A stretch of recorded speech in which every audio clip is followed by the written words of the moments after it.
Good evening. Rosenthorn here, and I'm going to figure things out. That's a shit start. What on earth am I talking about? Hi. I'm playing Lucifer Within Us. It's a game that's been sat in my library for an unknown amount of time. I just sort of saw it there. I was like, that sounds vaguely spooky. And I needed something to start off spooky month. So that's what I'm doing. The witch hat stays on. What if it is just a guy named Lucifer, you know? What if Rosenthorn wasn't my real name? What if my real name was Lucifer?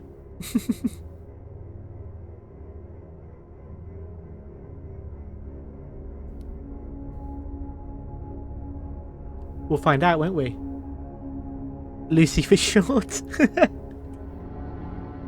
I do actually have in my notes,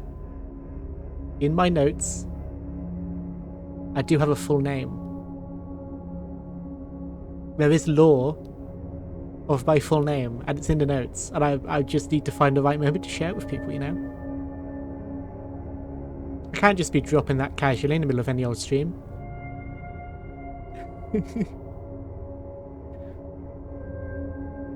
Rosenthorn is a moniker, not a name. Rosemy of the Thorns.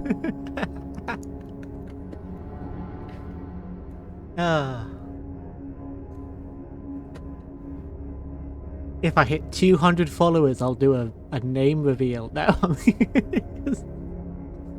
maybe. Might even change it by the time I decide to actually talk about it. Who knows?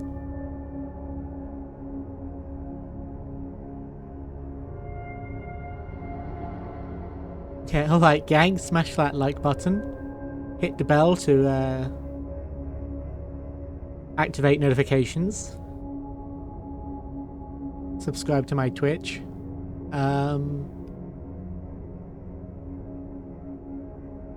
And I'll give you the middle name.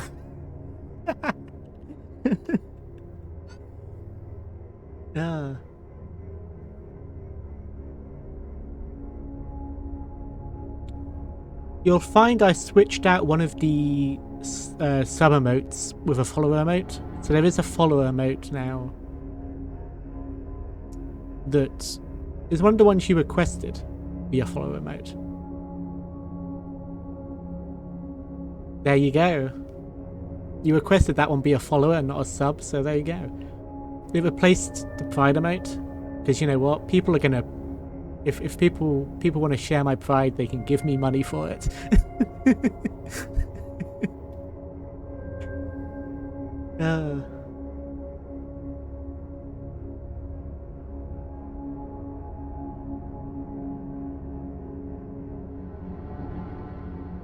It is funny that there's some emotes that are probably never going to see the light of day because they're like fucking 5k bits, 10k bits. It's like, I just want to unlock some more standard emotes, please.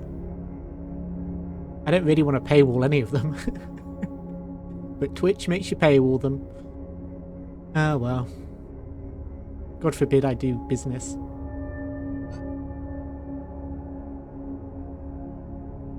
Right, I know nothing about this game. Other than it's a detective game. And we solve murders. So let's see. Two brothers case. 100 years without murder. 100 years without demonic possession. Then this. I am Sister Ada, exorcist and investigator. This is my testament to the massacre at St. Walpurgis Abbey. It is truth. Do not believe the lies of my accusers. St. Walpurgis Abbey, Cybernetics Workshop. Sister Ada, welcome. Welcome. I am Virgil, Chief Inquisitor at St. Walpurgis Abbey. Not the sunglasses. Yeah, you have improved my emote. Good work.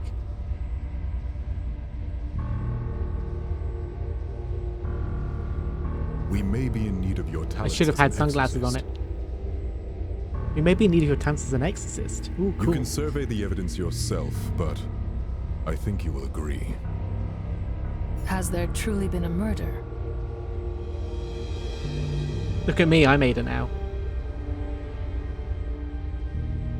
It seems so. A respected priestess, Mother Miriam, passed this morning under suspicious circumstances.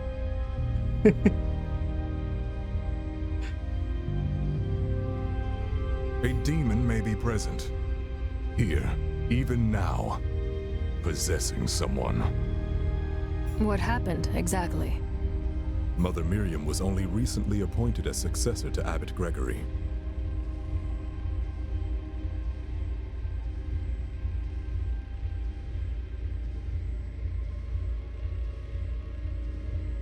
There we go. I found a sweet spot for myself to fit into. This morning, she came to the workshop to receive her coronet of office. Her coronet of office. Sure. Something went wrong with the installation. Yes, to put it mildly, the coronet oversurged, killing Mother Miriam. Brace yourself for the sight. So her cybernetic implant went poorly? Then the workshop operators, Gideon and Reuben, are the prime suspects. They are You might have, brothers, yeah. right?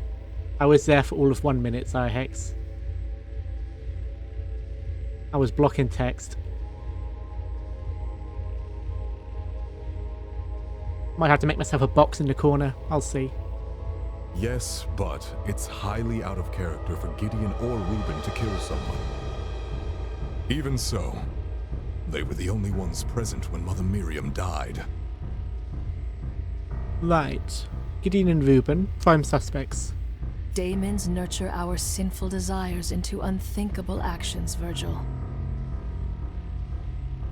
And there could have been a daemon that possessed them. One of the brothers has surely been seduced by a daemon. Whichever it is, I will unmask his lies and cast out the daemon within him. May Einsoff's will be done. Amen. May Einsoff's will be done. To exorcise a daemon, we must uncover 4 things. He said, but. First, the suspect.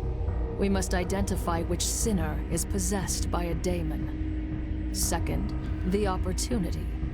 When exactly was the murder committed? Right. We can pinpoint the opportunity by analyzing each suspect's testimonies. Third, the means by which the murder has been committed. The means can be found among the physical evidence at the scene of the incident. Fourth, the motive of the murderer, which can be found in their inner world, their sanctum.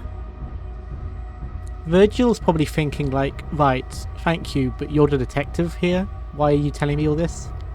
Why are you giving me a step-by-step rundown of your job? Go do it. The motive will tell us which daemon possesses the sinner. Very well. Let us begin our holy work. Let us begin our holy work. This is a cool lady. I like her outfit.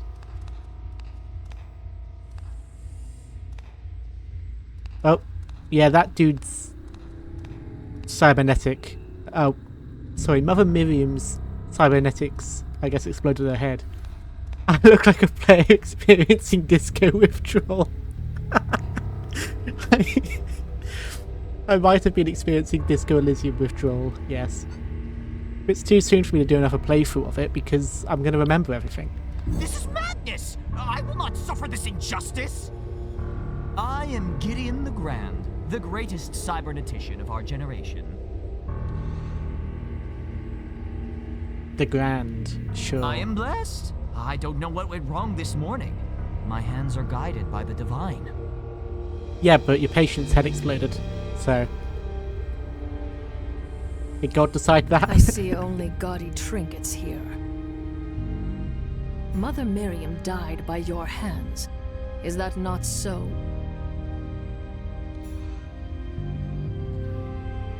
Nice to know I'm getting dialogue options here. Where's the voice acting gone? Mother Moon was my patron, she loved me like a son. I did nothing wrong, the consecration chamber must have been compromised. Sister Ada is here to seek the truth, Gideon. You have nothing to fear if you are innocent.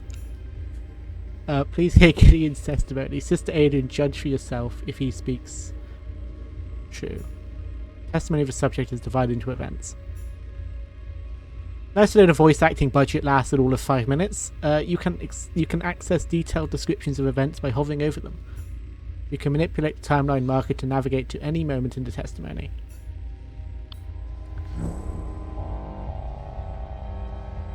Oh, we're doing Cyberpunk.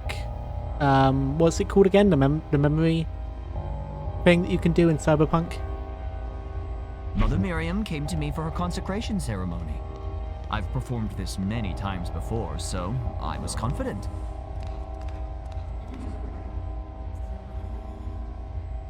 You do a little bit of a chat in front of this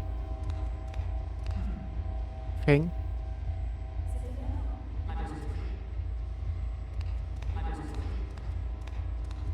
To prepare for the ceremony, I ordered Reuben to take Mother Miriam to the consecration chamber.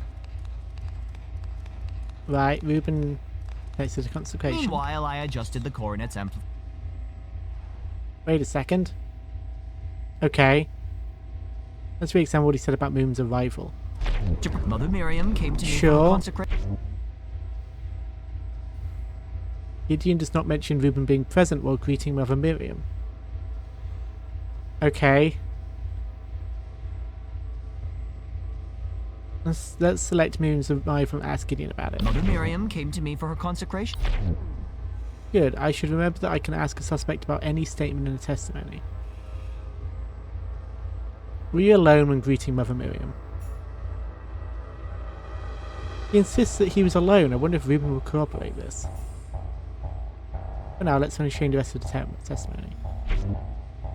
To prepare for the ceremony, I ordered Reuben to take Mother Miriam to the consecration chamber. Okay. Meanwhile, I adjusted the coronet's amplification at my work table, and then placed it on Mother Miriam's head. Look at him go.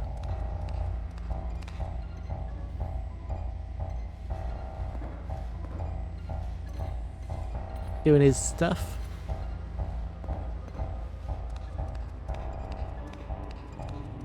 He's carrying that like it weighs 100 fucking pounds. Take it on ahead. Good job.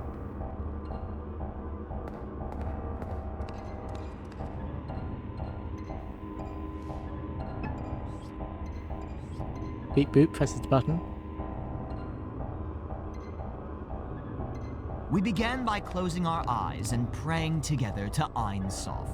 I thought I heard the chamber open, but didn't think much of it.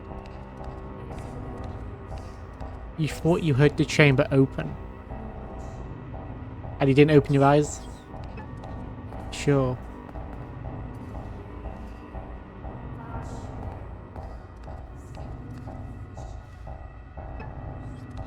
Then I activated the consecration chamber and began the ceremony itself. The aether output was within safe ranges.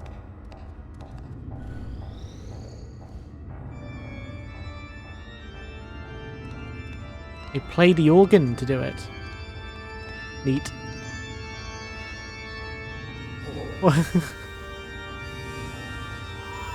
What's that like? I don't know.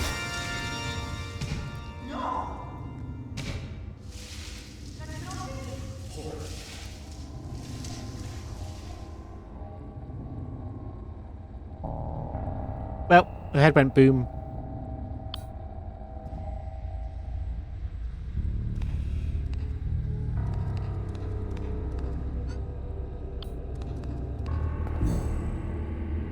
Of Miriam's body. A new entry is now added to your evidence panel, which can be found on the lower left of your display. There you can access detailed information about the Mother Miriam's body. You must present them to the suspects in order to discover any contradictions. Sure. The body is completely unharmed, but her head has exploded. That's not the definition of completely unharmed then, is it? Yeah, it's completely unharmed except for, you know, the entire fucking head exploding.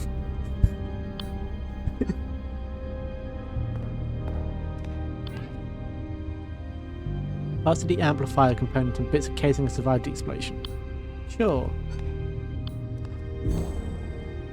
A new piece of evidence, let's examine it now. Used for activating control the consecration chamber. User's records show that the Aether output during the ceremony was well beyond safe ranges.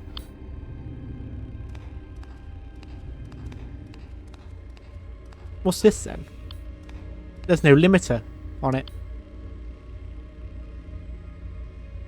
Found in Gideon's workspace in pristine condition. Components is required to safely install the coronet without causing an Aether oversurge.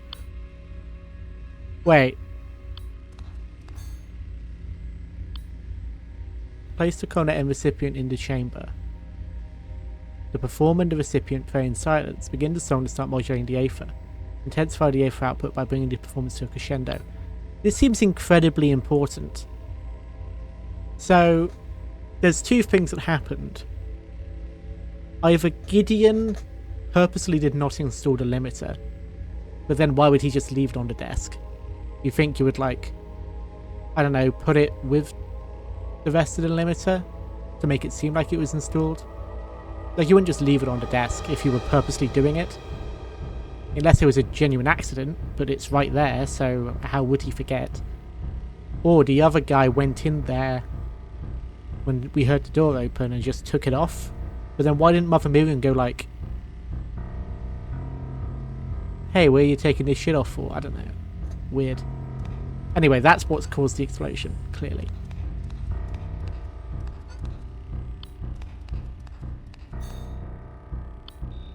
Plans for constructing the Aether coronet. The purpose of the device seems to be to amplify the user's Aether output. The components are amplifier, casing, and limiter. So he has the blueprints on his workstation. Which is worth knowing, because that would mean he would know how to disassemble it. If he did want to remove the limiter. An exorcist? Surely there are no demons here, though. This was an accident, wasn't it? If Gideon is possessed, that would mean he did it on purpose. If Gideon is possessed. You must be the elder brother. Yes, my name is Ruben Garamond. I am responsible for the engineering and design of our implants. Okay, he decides so. How did Mother Miriam die, exactly? It was a completely preventable accident. Mother Miriam died because Gideon deliberately flouted the ceremonial guidelines for his own glory. Okay, so you're blaming him immediately. Gideon may be my flesh and blood, but he must take responsibility for his negligence.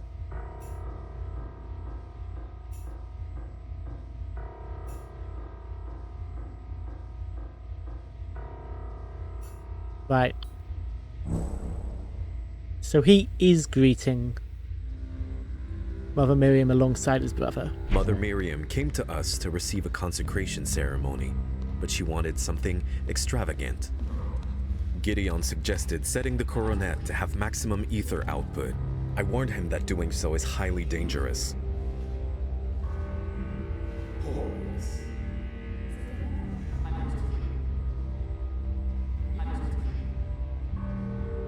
Gideon convinced her to move forward with the ceremony anyway. Since he was going to handle everything, I went back to my tasks.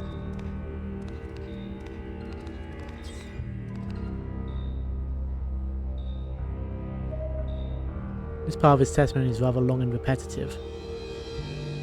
So Gideon claims that he asked Ruben to take her to the chamber, but he's saying that she just goes to the chamber herself. Let's move ahead to the next section. Try to stop the ceremony.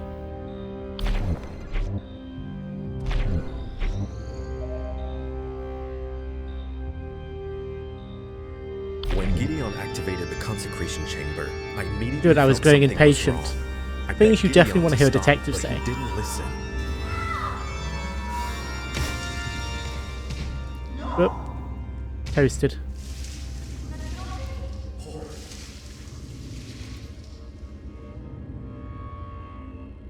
Ruben coming over to tell him to stop wasn't said in Gideon's testimony, but it did happen physically in the replay. I've heard the testimony from each suspect. Let's think carefully. Yeah, no, I mean, of the two of them, the older brother seems more like he's purposely trying to push that Gideon did it. Like, he's putting all the blame on him. There's only one truth to the chain of events this morning, and I doubt that either brother has told it to us. So we must rely on Einstein's greatest gifts to us, our minds. There are 3 ways we should consider what we've discovered. First is deduction. Since there can only be one truth, if 2 things don't align, one or both of them are false. If Gideon and Ruben do not agree on something, someone is lying. Or, if what they say does not match the evidence, then they must be lying. Second is induction. I should base my theory based on what I discover. If my theory does not align with any of the testimonies or evidence that I find, then I should discard it. If 2 theories are possible, then I should prefer the one that has more information that supports it. That said, induction alone is usually not enough. Finally, abduction. I must hypothesize what could have happened, filling gaps in information with my imagination. This is the fastest and most powerful way of thinking, but also the most fraught. I should engage in each of the 3 ways in order to uncover the truth.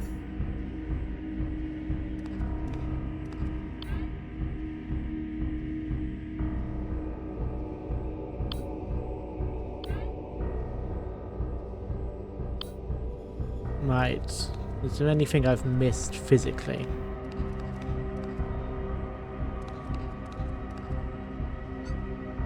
The door button.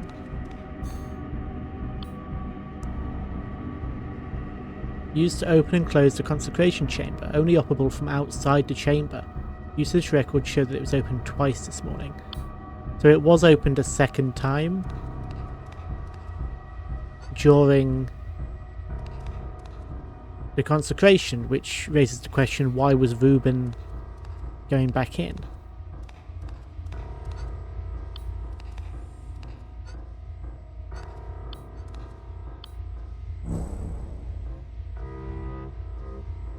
Mother Miriam came to us.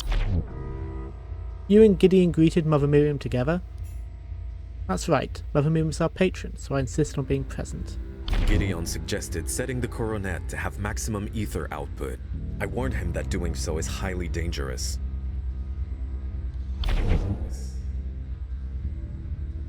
Curious, Ruben claims he went back to his workstation. What does Gideon say? Let's switch to his testimony. To prepare for this. Gideon claims that Ruben opened the door to the consecration chamber. Let's go back to Ruben.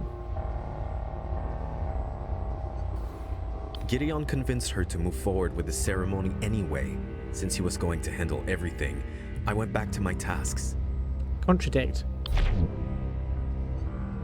Order Ruben. Ruben Garamond, you did not return to your workstation after the discussion. Gideon ordered you to open the consecration chamber for Mother Miriam. Ordered me? Is that what he told you? Despite his solutions, Gideon is certainly not my master. I did open the chamber, it's true. I apologise for the omission. The regular part of our routine, but it slipped my mind earlier. Ruben has amended his testimony. Let's examine open chamber. Good. This statement from Ruben's testimony is now verified for 2 reasons. 1. Corroboration. Gideon's testimony confirms that Ruben opened the door for Mother Miriam. 2. Specificity. It has a shorter time frame and describes a clearer set of events. I can assume that any verified statement like this is true. What's more, the contradiction weakened the suspect's resolve. His eye of providence glows, which allows me to enter his sanctum and the digital representation of his mind.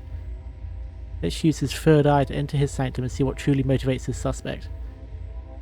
Time to enter his sanctum.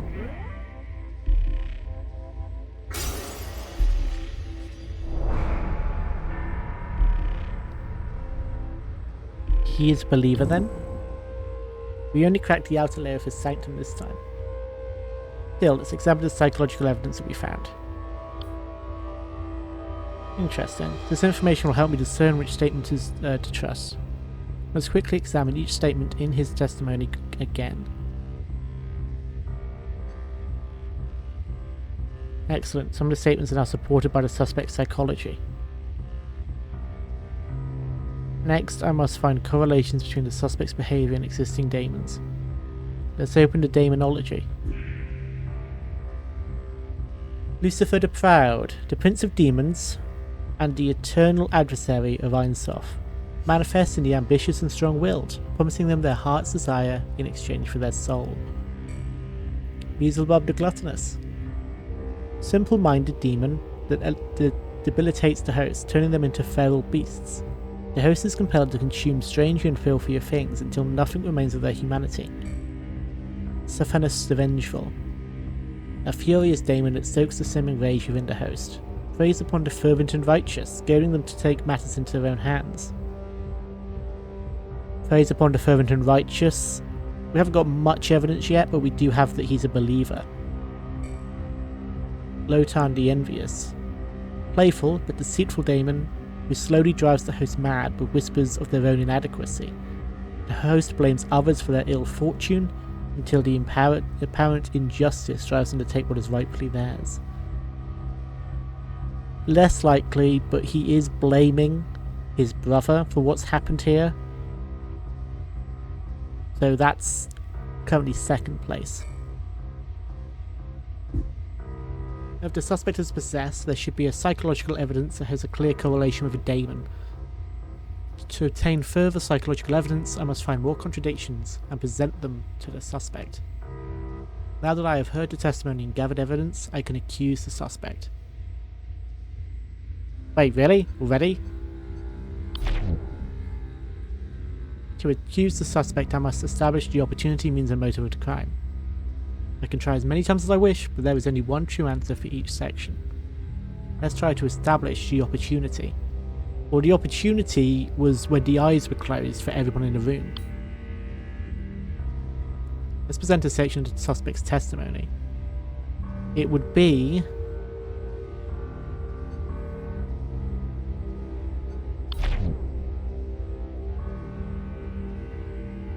during his return to work. Good, if it's a valid answer, the suspect will be forced to admit that they could have committed a murder at that time. Otherwise, the suspect will give a counter-argument as to why that is possible. If I was in the chamber then, Gideon or Mother Miriam would have seen me.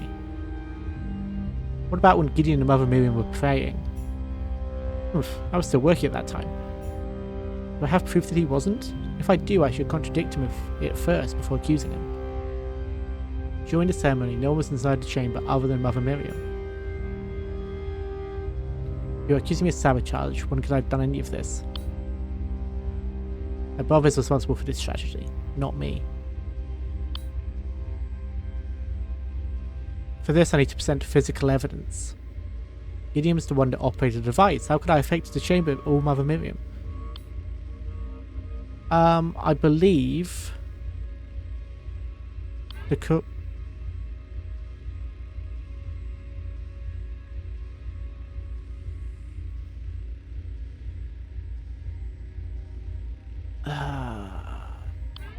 The door controls were pressed the second time. Good, same as before, the suspect will accept my evidence if it is valid, and deny it if they can explain why I'm wrong. I had nothing to do with this. Gideon handled everything for the ceremony. Gideon was the one that operated the device. How could I have affected the chamber or Mother Miriam?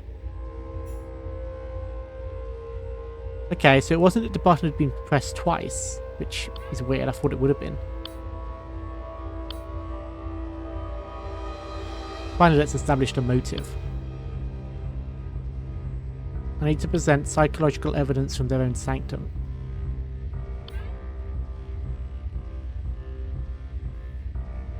Found in Reuben's sanctum, faithful servant of Ein Sof, or so he thinks. He knows that cybernetics are a critical part of the one truth. Maybe he didn't like that that Miriam was trying to like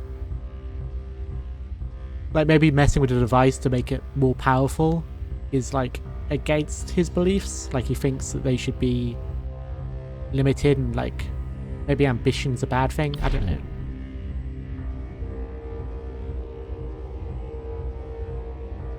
Your faith is what drove you to kill Mother Miriam. Why would you think so? If anything, my faith is proof that I would not have hurt a priestess. Mother Miriam was our priest's patron. Why would I want to harm her?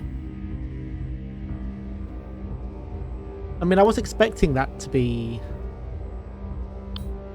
unsuccessful, because it was just sort of forcing me to do it. Since Gideon was going to handle everything, I went back to my tasks. What were you working on? I was restoring a ceremonial spear for tonight's mass. It was a magnificent relic. I think Abbot Gregory will be pleased with the result. Okay, so there was spear blueprints found at Reuben's workstation. This is what I was working on during the ceremony. Father Augustine, a visiting scholar, asked me to help restore this relic. Okay. He's seeming less and less likely.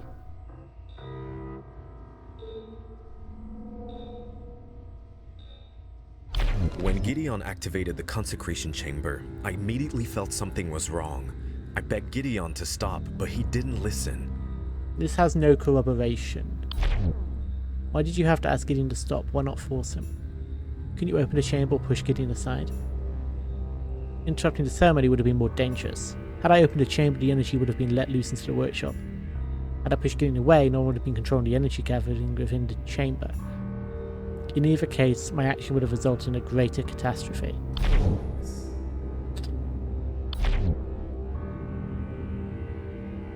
The earth output most certainly was not within safe ranges. He's lying.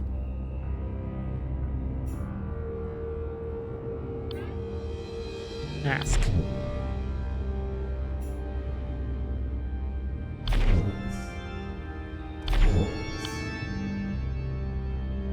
Contradict.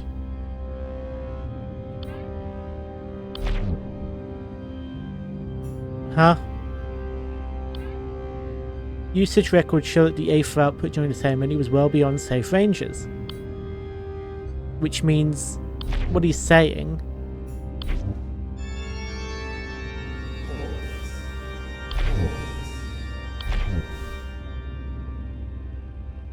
that he's lying is not.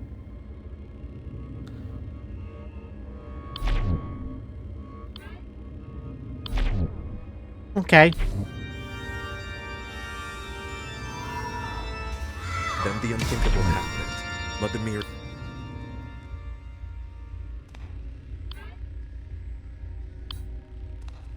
But the usage records on the control panel say that it was within safe ranges. Well, Reuben is saying that he was, that this guy was definitely lying.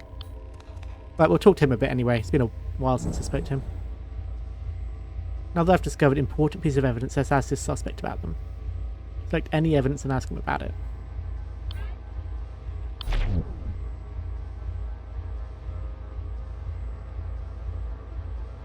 Oh, does the text say beyond? Oh, it was well beyond safe ranges. Yeah, no, I'm just dumb. I can at least be comforted that death was painless. Her head exploded. I don't see how that could be painless. I guess if it's quick. But even quick pain is still painful.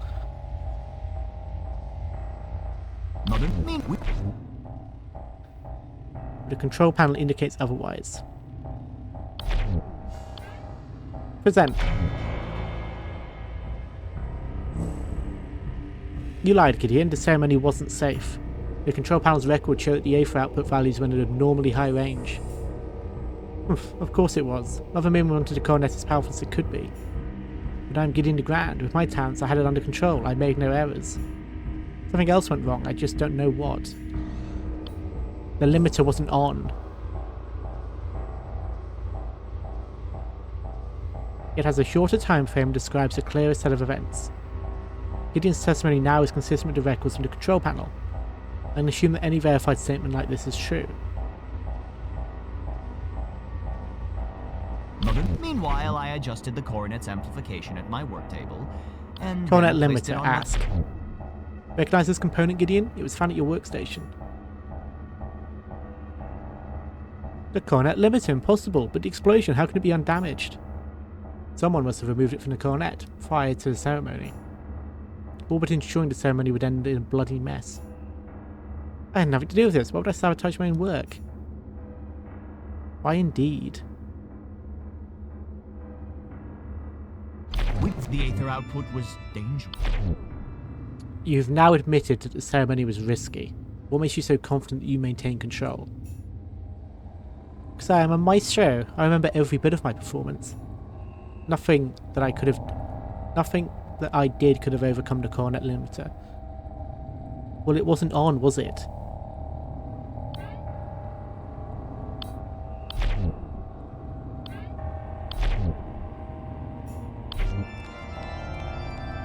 Then I rose up. We began by closing our...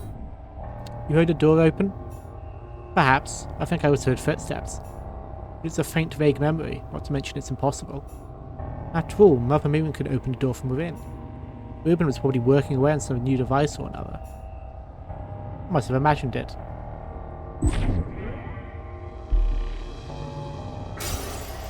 Enter his mind palace. He's a narcissist, well we already knew that. You didn't need to enter his mind to figure that one out.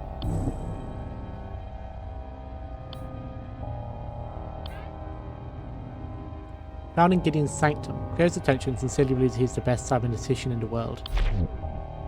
I am indeed talented and proud of it. I am so granted me my gifts, and I'm glad to use them for his glory. Meanwhile, I adjusted the coronet's amplification at my work table, and then placed it on Mother Miriam's head. What exactly did you modify? I modified the amplifier within its maximum setting. To do so, I had to temporarily remove the limiter. I made sure to replace it before taking it to the chamber. Are you sure? Are you sure about that? Oh, for God's sake.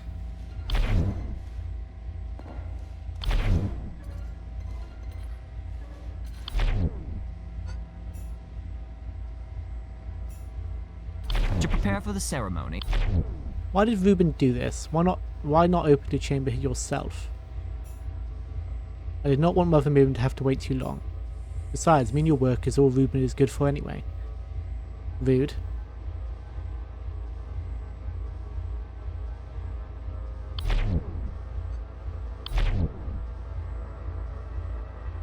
Oh no, he did open the chamber. Mother Miriam came to me for her consecration ceremony. I've performed this many times before, so I was confident.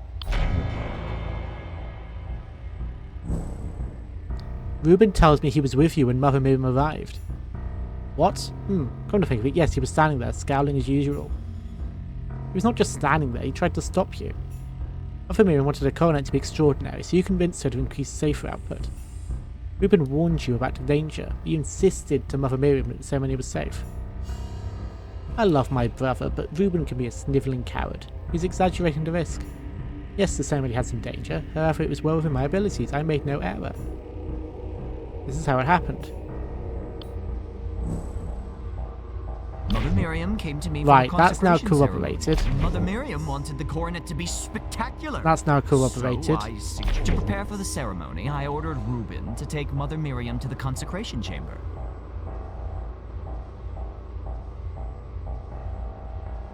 That's not very specific. Meanwhile, I adjusted the coronet's amplification at my work table, and then placed it on Mother Miriam's head.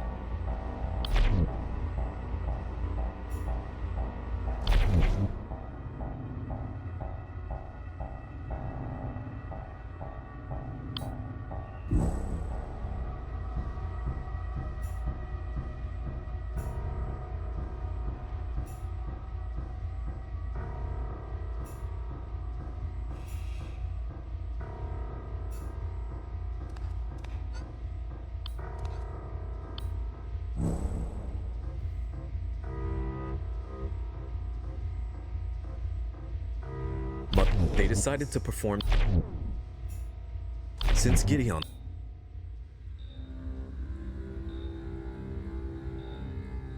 Right, so I'm going to accuse Gideon real quick. Each failure matters, apparently.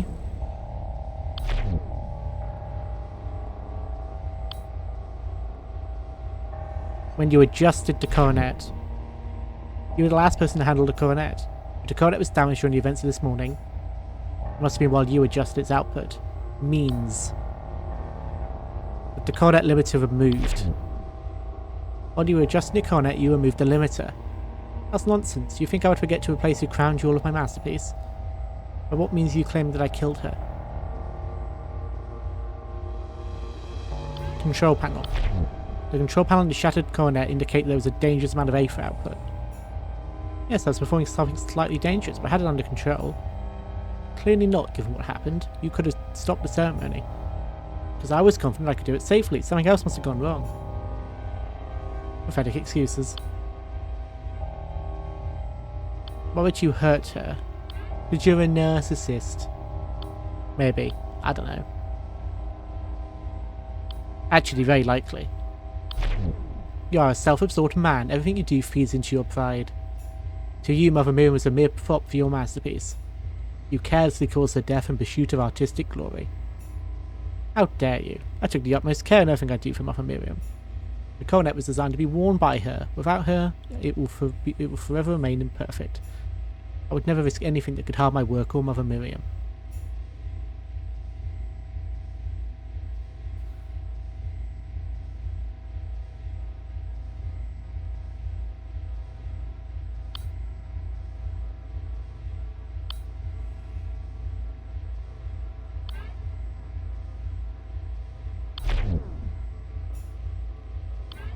Right, so his narcissism is not motive. I feel like you can still very easily put all the fault on him though, right? And just like... He's a skeptic as well, is he? Okay.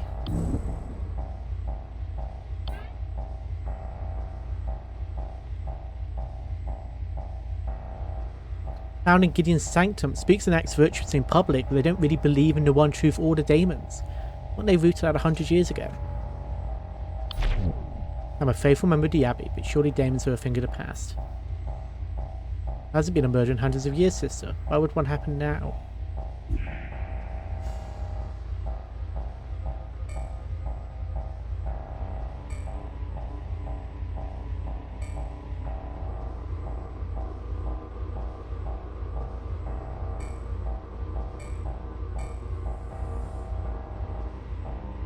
Yeah, if he doesn't believe in daemons... Well, no, actually, if he doesn't believe in daemons, couldn't that make him more susceptible to daemons? Because they are real, clearly. So if they're real and someone doesn't believe in them, it would be very easy for them to just sort of squeeze into their mind, right? Because they wouldn't be guarded against them.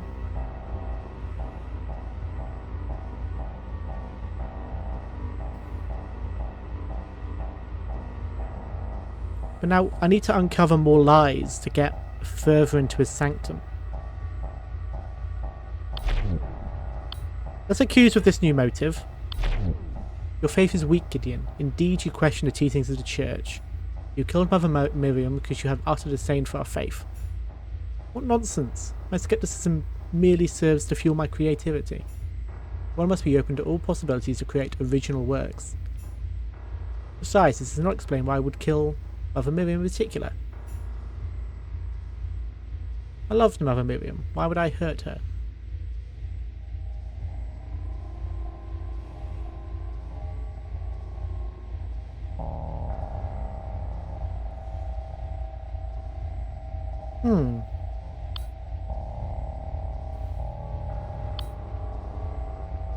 We'll leave you be for now.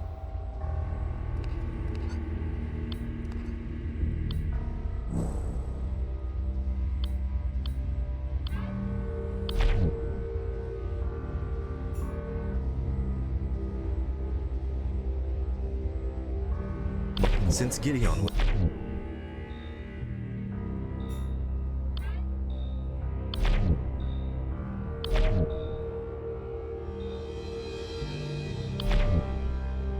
Gideon thought he heard something during his prayer. That doesn't mean anything. You could have imagined it. True. But you test my patience, Reuben. As your memory slipped once more. The door records show that the consecration chamber was opened twice today. Given that Gideon was praying during this time, only you could have opened a chamber. It's true that I opened a chamber again just before the ceremony started. But I had my reasons. Something about the chamber seemed unseemly. Given what happened to Mother Miriam, I feel vindicated in my fears. Tell me what you did in the chamber. Since Gideon was going to handle everything, I went back to my tasks. But I couldn't shake the feeling something was wrong. Okay.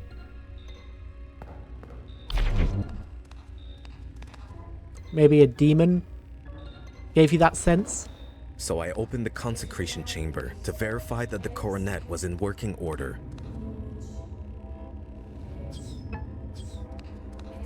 And it was? Everything seemed fine, so I returned to my desk again.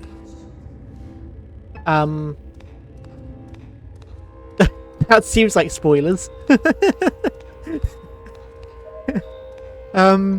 Was I supposed to see that happen? Okay, then... You found it on Gideon's desk. It's no wonder that the coronet exploded. So I opened the consecration chamber to verify that...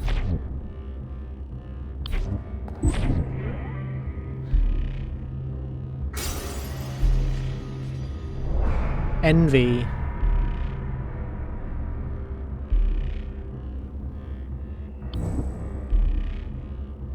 Right, I think we've got this. Accuse.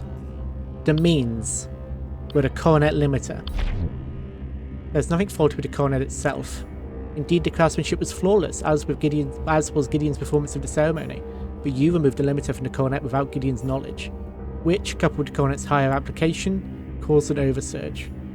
Gideon's arrogance may have endangered Mother Miriam, but you ensured that she would die from it. The opportunity was obviously when you checked the chamber. During the prayer, you claimed to have opened the chamber to check the materials. This was when you sabotaged the ceremony. Your motive is envy. You're envious of Gideon and you wanted to sabotage him so that you would get all the glory going forward. Mother Miriam's death was merely a means to an end. Humiliation of Gideon. You envy your brother's success. You want his fame and his glory.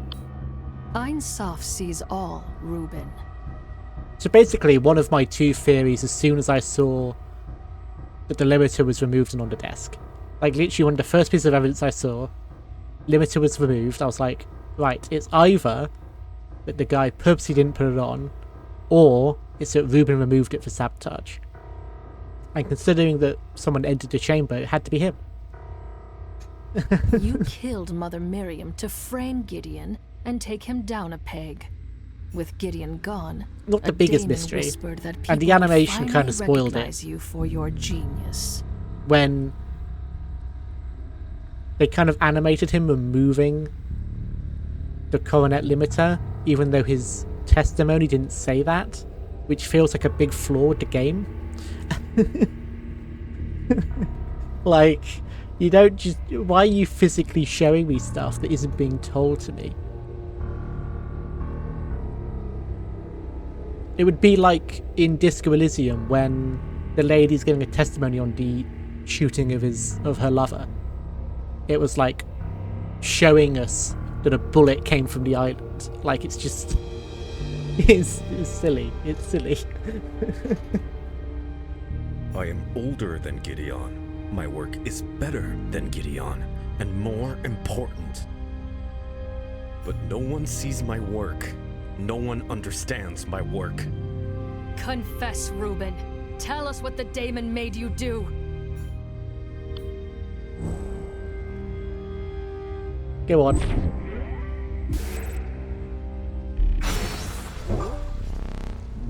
Demonic corruption runs deep within Reuben's soul. Yet Reuben may still be saved. And when he's saved, I suppose we just send him to prison anyway. I must speak the daemon's true name. Then the daemon will be cast out. Ain Suf, guide me.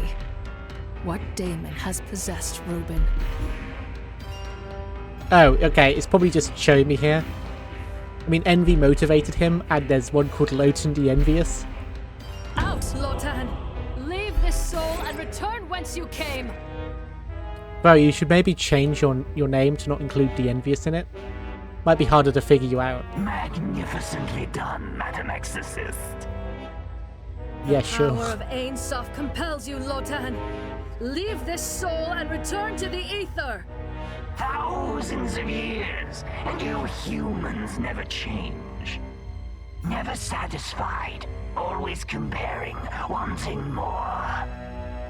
Someone else is always richer, prettier, wiser, better. Nothing can ever fill that void within you. Not even me. Silence, Lotan. Reuben may yet be redeemed. You are a scourge. Without your influence, a good woman would still be alive. Leave humans be, Lotan. I banish you to the ether! As you wish, but I'll return soon enough. My prince and master Lucifer walks among you. Lucifer is within us.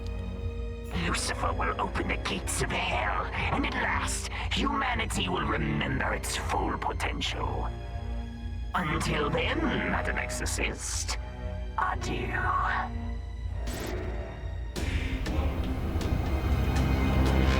Get exercise, bitch. Come forth, Reuben. What remains of you? Thank. Yeah, the fact that he's like, Lucifer's on the way makes me think Lucifer's just going to be the final possession, right? Like, I'm going to get to the final case, it's going to be like, surprise, it was Lucifer. Like, okay. Wow, shocker. He's silent and still. Poor soul. Rest, Reuben. Heal, if you can. Surprisingly open-minded. I was half imagining them to just take him away in cuffs anyway. Sister Ada, you've returned. Was there a demon at work after all? I'm afraid so. The exorcism was a success. Reuben's soul has been Yeah, maybe I won't purged. know which one is the last one. Except I do Unfortunately, believe the daemon was difficult the to Steam cleanse. store page said 3 Reuben cases. is returned to pure innocence. And I hope the other two are more interesting than this. What? This was a bit The simple. exorcism shattered his mind? Can you bring him back? It's out of my hands. Oh, If Ain Suf wills it, maybe tags Reuben include will mind break heal. and possession. Guards, please escort this shell to the cryostasis cellar. I pray for his swift recovery. How will he recover in cryostasis? Abbot Gregory, Abbot Gregory. Praise be to Ein Sof, Sister Ada. You have saved us all. On behalf of everyone at St. Walpurgis, I express our utmost gratitude. We are not yet safe. We must act quickly until we locate the source of the demonic influence. I bet the final case will be investigating my own co-workers. We don't understand yet why That's my demons prediction. would act after 100 years. Holy Father, we must quarantine the abbey and the surrounding town immediately. Detain and interrogate anyone who seems suspicious. We can try, Sister Ada, but it will be difficult, as we have visitors arriving hourly. Much like yourself, pilgrims from afar are here to celebrate Walpurgisnacht. It's such a shame Mother Miriam couldn't bear witness to it. Ah, yes, the priestess. We must destroy her body immediately. Well, it's already like a fifth of the way there. Traces of demonic influence may remain from her contact with Reuben. Oh no, we should probably destroy Gideon too, just in case. Wink, wink. No, Sister Ada, thank you for your concern, but we absolutely cannot. That's sus. Mother Miriam was a prominent figure and well loved, with decades of service. and she would make a great conduit for the return of Lucifer. I mean, We must treat her body with dignity and give her a proper burial. Send Mother Miriam's body to the mortuary for embalming. Your Excellency, we really ought to take the advice of the exorcist. Mother Miriam's body has been desecrated enough, Virgil. Send her to the mortuary, now. I think she's well past the point of being preserved for like an open casket funeral, I'm afraid. As you command, Your Excellency. Holy Father, you are making a grave mistake. Sister Ada, don't worry yourself. It is a All grave will be mistake well. because she should be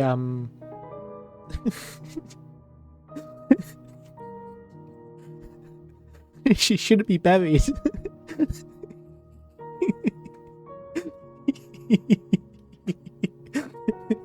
Saint Walpurga's Yeah. triumph over Lucifer has brought us a century of peace and bliss. It's horrifying that a demon was exorcised from our abbey, but surely it was the final remnant. No, it said some foreshadowy shit about the return of Lucifer. The daemon within Reuben spoke of Lucifer's return. But surely it was a final it was the final evidence. Lucifer's ways are insidious. Her name Even is the Ada most Shirley. devout among us have temptations. It's a shame Brother Reuben fell to the demon. But the rest of my flock is stronger. Faith shall be their shield. The final case will be uncovering that you are possessed by Lucifer. I'm sorry, this Now, is, please I've just excuse me. predicted the game This here. evening's mass requires my attention. We are honored by your presence, Sister Ada. Praise be to Ein Sof. Even the Holy Father can be foolish then. Ein Sof. Let it not be true that Lucifer walks. But if it is, Ein Sof, guide me, that I may unmask all lies, no matter how painful. Damon's final words haunted me. Lucifer was already among us. Among us? I wanted to destroy Mother Miriam's body to purge any traces of demonic influence. Abbot Gregory did not heed my words. Mother Miriam was to be given a proper burial. That afternoon, Inquisitor Virgil sent for me, asking urgently to meet him at the graveyard. Virgil?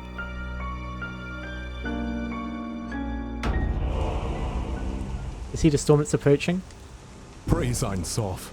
Thank you for coming to our aid so quickly, Sister Ada. Speaking of storm is approaching.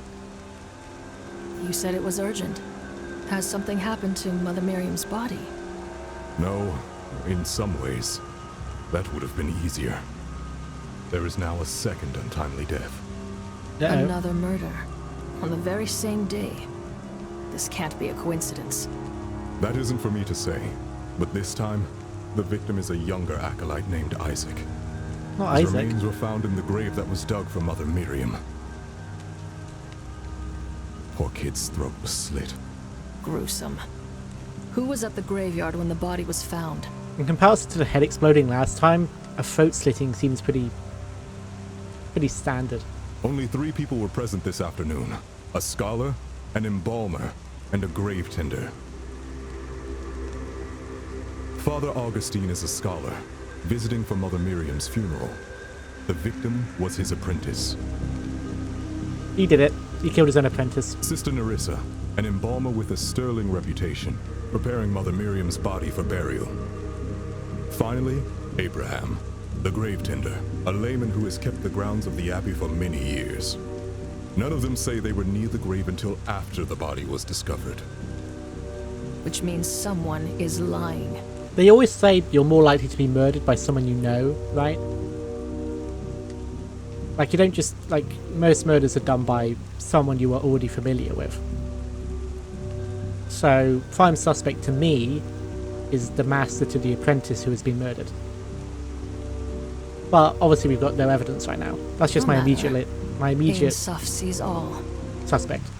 We will unmask their lies and bring the truth forward. I swear it.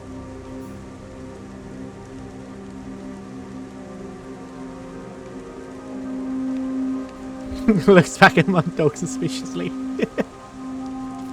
Yeah, always you gotta gotta keep it out for the people closest to you, know? You must be Father Augustine. The victim was your apprentice, correct? Correct. And you are Sister Ada, the exorcist. It is a unique pleasure. Did you murder him? Thank you, but I only survived soft going to my cooling. Why are you here, Father? I'm visiting in preparation for Mother Miriam's second funeral. It is a true blessing to witness your holy works, Sister Ada. I pray Isaac can rest in peace. Rest in peace. How long did Isaac study under you? Did you know him well? He was a fine apprentice, a ready mind and a willing soul. I will mourn him in my own way. But I must admit the prospect of witnessing an exorcism is an unexpected silver lining. Oof. If I find you guilty, Father Augustine, you'll find the experience to be unpleasant. Tell me now, what happened this afternoon? Leave nothing out. I began my afternoon. I began by taking an afternoon stroll. I arrived at the graveyard with Isaac for Mother Miriam's funeral. Isaac headed to the mortuary on a minor errand. What was the errand? You weren't specific enough.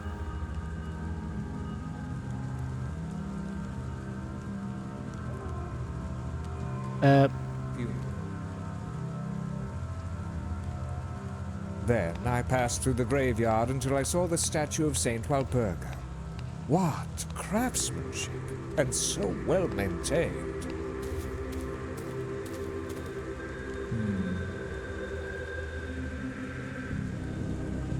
Glorious.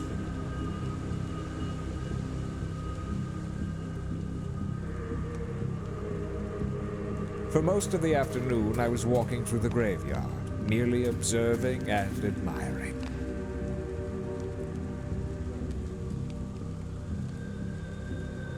You just love staring at things. Look at him go. Wow, what a cool gravestone. It's got LEDs. Gamer headstones.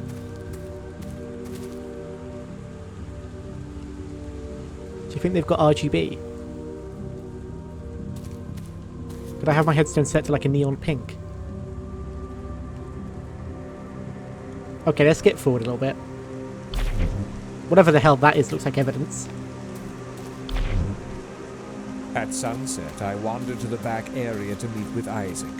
I was surprised to find an open grave with something inside.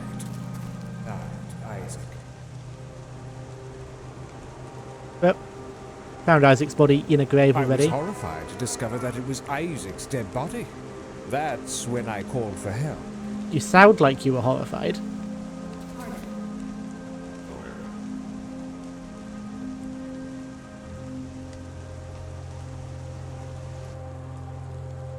Sure. I arrived at the graveyard with Isaac for Mother Miriam's funeral. Isaac headed to the mortuary on a minor errand. Can I ask you specifically what the errand is? Were you close to Mother Miriam? No, but the abbot was too busy with mass preparations to hold her funeral. So I was trusted with the task. Then I passed for most of the afternoon. I was at sunset. Okay, that's fine. I've got to take a break just for real quick. I'll be like not even a minute. I'll be right back.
Hello. I'm back to solve more crimes. And yeah, currently, Mr. Augustine has a really big gap of time where he just does nothing, which is awfully convenient.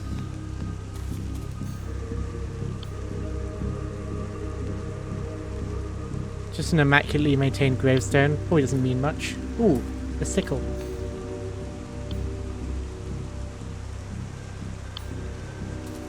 No blood in it though, seemingly. The statue he was admiring?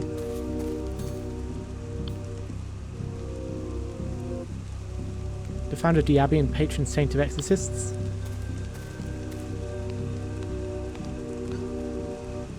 An AFA scanner.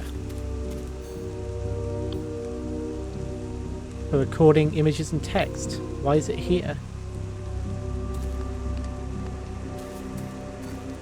Ah, hello Abraham. Release me! I had nothing to do with that boy.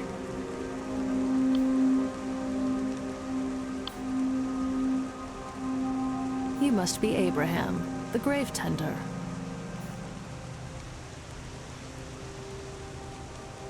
Of all the games to cause my model to lag, this was not what I was expecting. I presume it was just poorly optimized, I'll be blunt. Since it hasn't got much going on, they probably thought they didn't have to.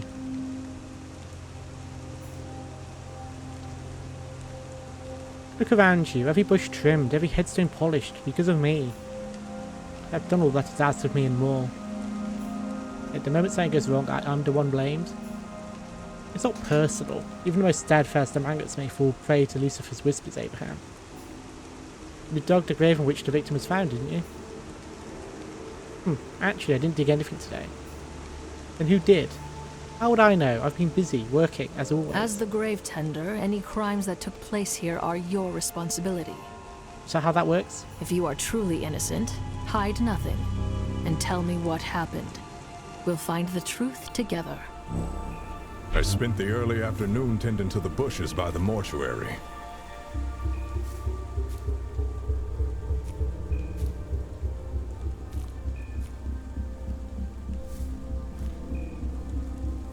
Okay. You spent the entire afternoon on that one bush. Or the early afternoon, that is. When I headed back to the mortuary, Nerissa told me there was nothing else special to do for the day. So I left her to her work. I walked through the mortuary, then headed running a sickle. downhill towards the benches. Worth noting.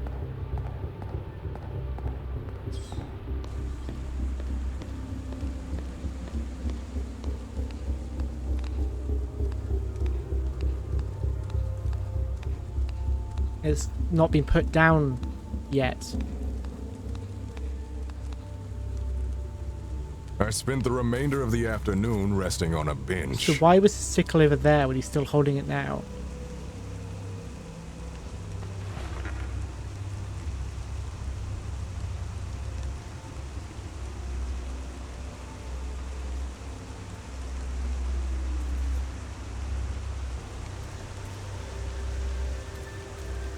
So they don't appear...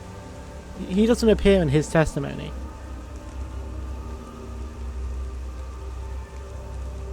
Grave discovered.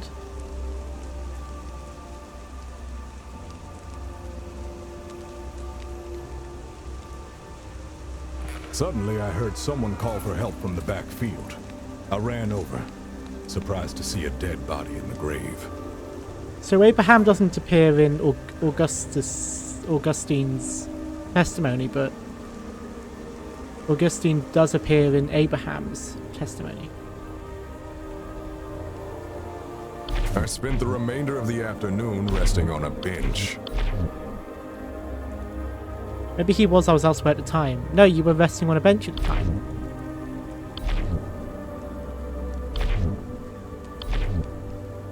You were there until someone called for help. That's right. I walked through the mortuary. You didn't run into anyone? No, no one passed me. What? What do you mean not sure how that proves me wrong? Augustine was strolling around. I spent the remainder of the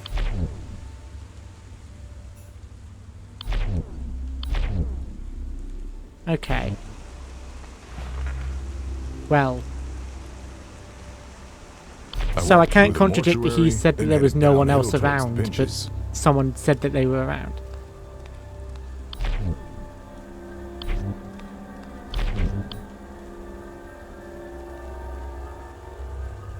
Okay, I'll ask the other guy about it.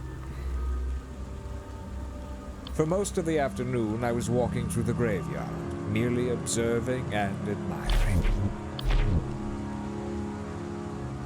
Is that what he claims? Fascinating.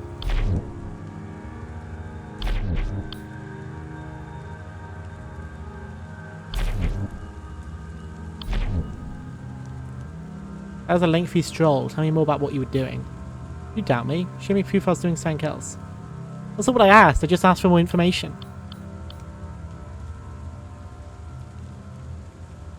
Right, let's go back to Abraham and ask him about that sickle I found. Afternoon resting on a...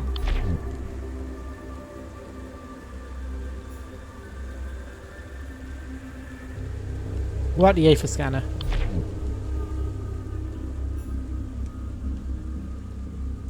Okay. For most of the afternoon, I was walking...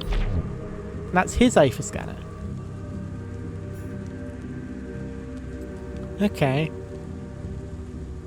At sunset, I wandered to the back... I spent the remainder of the afternoon rest. Suddenly, I heard someone call for help from the back field. I ran over, surprised to see a dead body in the grave.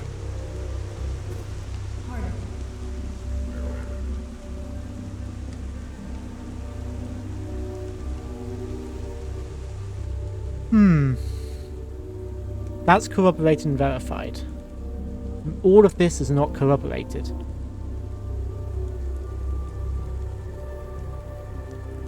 And yet somehow... I walked through the mortuary, then headed downhill towards the benches. No one passed me. Contradict Augustine? No.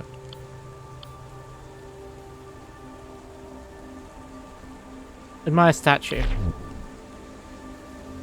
Stroll. Okay, fine. Apparently that's nothing, and I'm just being stupid for thinking it's weird that these are not corroborated. I'll keep talking to people and investigating for now. If that comes up later, but I need some specific evidence, I'll be mad. Surgical multi-tool in the grass.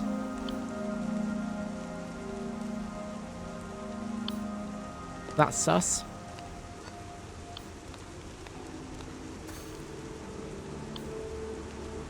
Victim, a teenage youth aspiring to be a scholar. Raised in the church, he joined Augustine as his apprentice 8 years ago.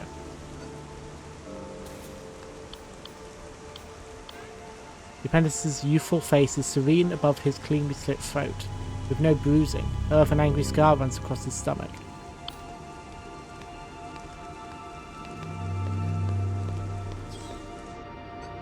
Muddy footprints lead inside to the embalming table. It's not looking great for you then, surgeon.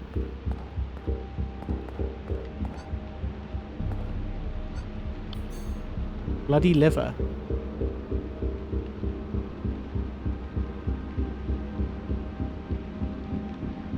Did they steal his liver? Because there's a surgical multi-tool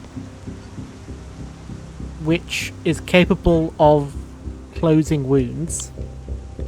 There is a scar on his stomach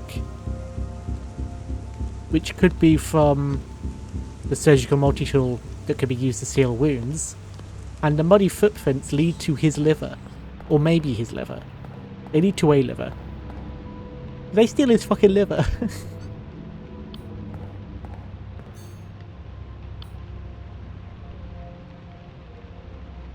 Identified as Mother Miriam, there's a large incision down her stomach. Judging from the uneven colouring and chemical scent, she appears partially embalmed. Did she want to give Mother Miriam a different liver? And she was like, oh, it's an acolyte, he should give his body to her or some bullshit. A bundle of fresh blossoms like that found on a grave. Why were they on the floor?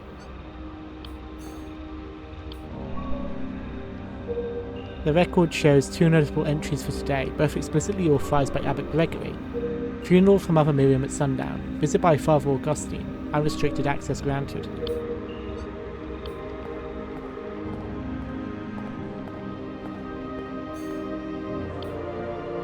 Found hanging in the back of the mortuary, heavy, bulky, and caked with dirt.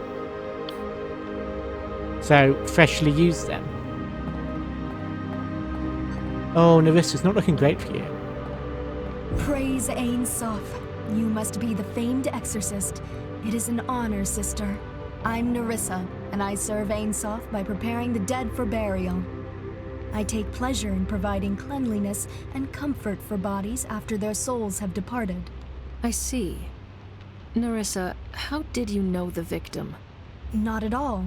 The first time I saw him, he was curled in that grave, dirty and bloody. Well, that's a lie. You met him at the door, because he had a task to do. The whole afternoon, I prepared Mother Miriam's body for burial. There isn't much else to tell.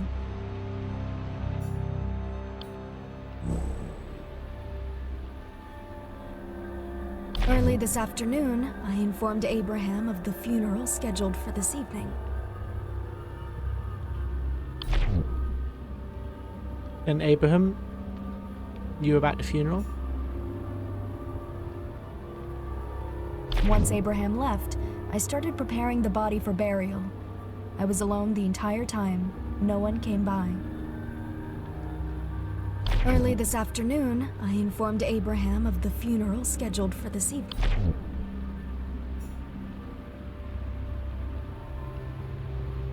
Nerissa's doing a lot of contradictions. She said that Abraham dug the grave, but Abraham claims that it wasn't dug by him.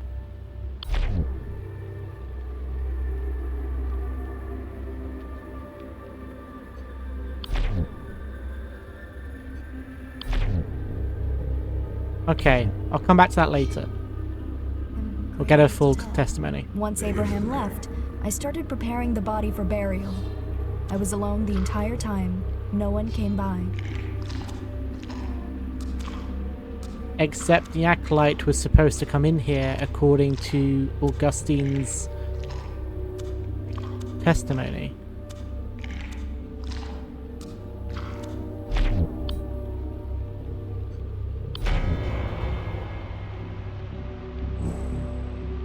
Lies, Nerissa. Father Augustine saw you speak to Isaac by the entrance of the mortuary. Isaac entered the mortuary, admitted. Very well, there's no use hiding it. Please know that nothing untoward happened. The victim only stopped for a moment.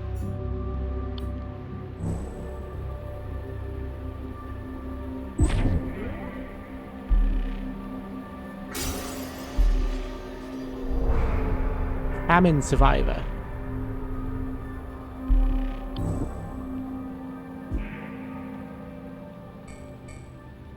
I wonder if Beelzebub the Gluttonous has anything to do with this famine survivor. What a mystery.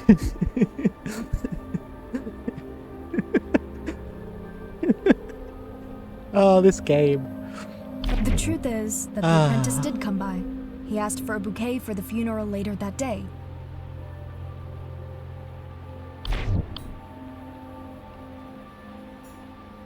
No, he seemed like a normal, healthy young man to me. The truth is that the apprentice did come by. He asked for a bouquet for the funeral later that day. I mean, the game could be baiting me. Maybe it's just like a... Maybe I'm profiling her. She's a famine survivor, so she must be influenced by Beelzebub. I suppose it wasn't to his master's tastes. Maybe it's bait. I forgot to pick it back up. But there's a lot of evidence already, and she's not even finished her Then the boy fucking asked to be taken to the statement. rear fields before the funeral, so I led him out the back exit.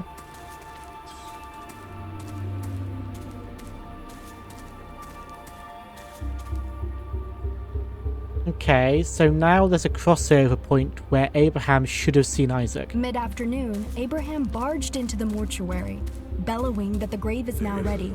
I sent him away to focus. After Abraham's disturbance, I completed the embalming to the best of my humble abilities.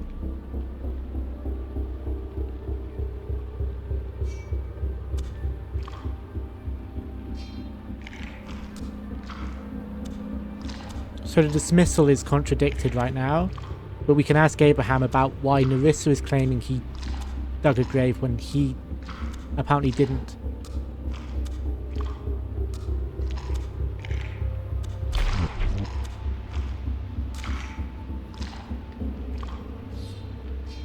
Just after dark, I heard a scream from the back field. A dead body was found. Pardon.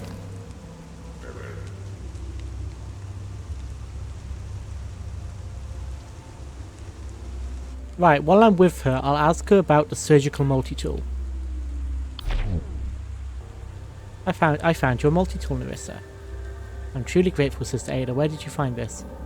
It was lying in the grass near the rear staircase. Impossible, unless someone else had stolen it. But when? When would they have stolen it while you were in the room the entire time? Surely Abraham couldn't do such a thing. And then you blamed him immediately. Okay, sure. Sussy. This is Mother Miriam's embalmed liver.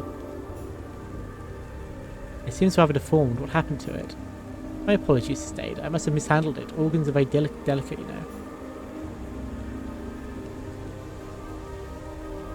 But she's claiming it's Mother Miriam's liver, but the body footprints go from this dude's scarred belly to a liver. I apologise for the filth. Normally the mortuary is kept pristine, I assure you, but today is hardly a normal day.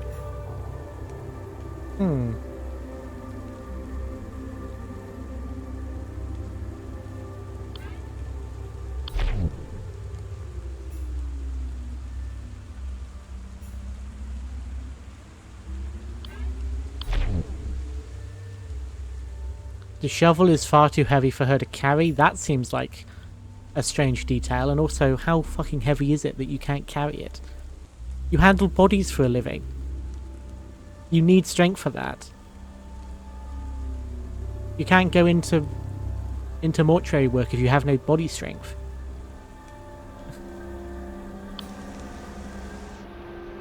Fine, I'll be back for you.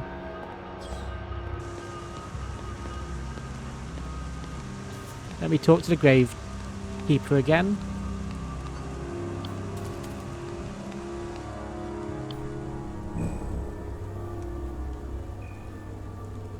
I spent it when I headed back to the mortuary. So you dismissed early in the day? Why didn't you go home? It's made it clear I should leave her to work, so I did, but there's plenty of other groundskeeping work to be done, which is why I sat on a bench. The large headstone out front needed attention, so I headed that way. But then you didn't do anything for it. I walked through the mortuary, then headed downhill towards the benches. I spent the remainder of the afternoon resting on a bench. Suddenly, I heard someone...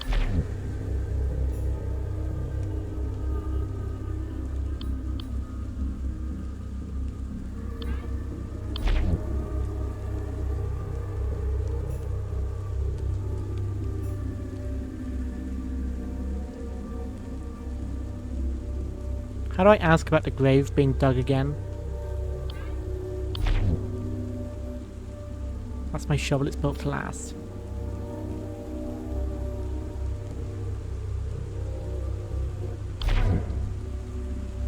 How do I ask about this bloody grave again?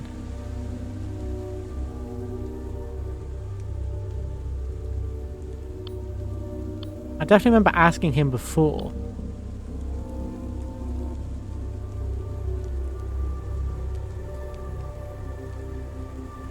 I definitely asked him before about the grave and he claimed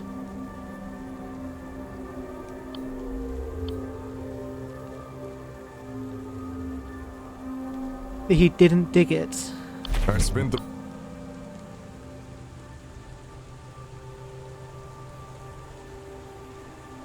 What did I do again? To ask that question.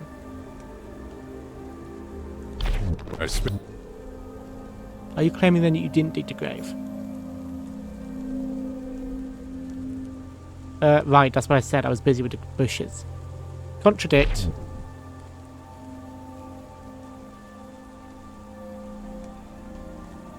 Talk to Abram. Present. You might trim the hedges most days, but you didn't today, did you? Indeed. Instead, Nerissa asked you to dig a grave for the funeral. That's true, it's an all part of my job. I shouldn't have lied about it, I know. I warned you if I told the truth, I thought you'd think I killed that boy. But I didn't. When you lied to me, you veiled the truth from the eye of Einsof. Speak the truth now, there's no room for error in this investigation. Fine, I dug the grave for the funeral, just doing my job. But it was empty when I left it.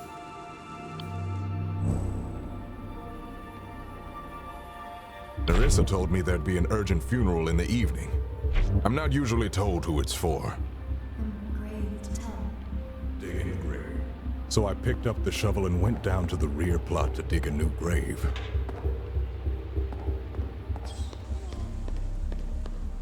The ground was hard. Took me some time to dig that hole. It's raining today. Why was the ground hard?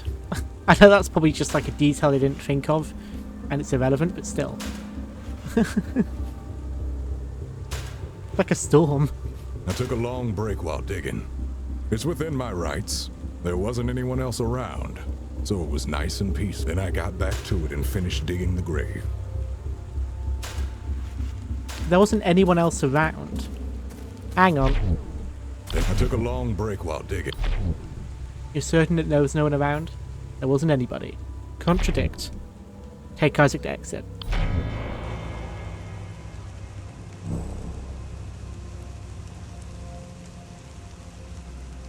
On my family's honor, I swear I saw no one while digging the grave. I certainly did not see Nerissa or the boy come through. Okay. So I've got to make a choice whether or not Abraham or Nerissa are lying. And Nerissa currently has the means to kill him. And the most contradictions. When the grave was ready, I walked back to the mortuary to let Nerissa know. And what did you see? When I headed back to the mortuary, Nerissa told me there was nothing else special to do for the day. So I left her to her work. I walked through the mortuary, then headed downhill towards the benches. So Isaac is unaccounted for in this moment. Because check this out, right? Isaac when the grave was ready, I walked back to the mortuary and I got back was taken to the exit by Nerissa at this point. But he claims to have seen no one. Break while digging. Then I got back to it, and when the grave was ready, when I headed back to the mortuary. Then he walks through here. The mortuary, then headed down towards the benches. So Isaac wasn't in here, which gives her an alibi. Unless there are storage things over here. And a lot of blood.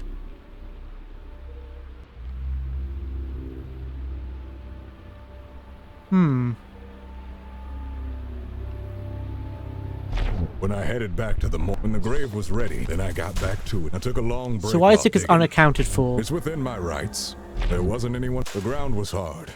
For a good period of time here. When I headed back to the mortuary, where two people claim to have not seen him. To do for the day. So where I he left should her be. To her work.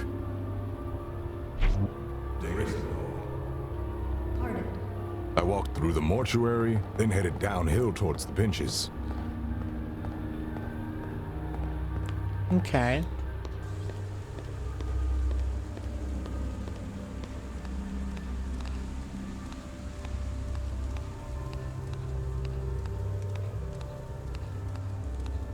Then a whole lot of nothing happens. I spent the remainder of the afternoon resting on a bench. So what can you tell me about the multi-tool that's outside? That's definitely Nerissa's. I've seen her using it at her table many times, getting the dead ready to rest. Suppose it cuts and injects and repairs? I've never used one myself. What's his deal? Integrity.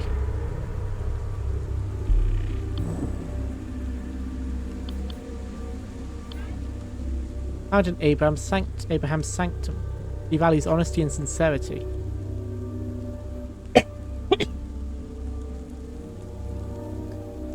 He genuinely loathes lying to try to escape accusation.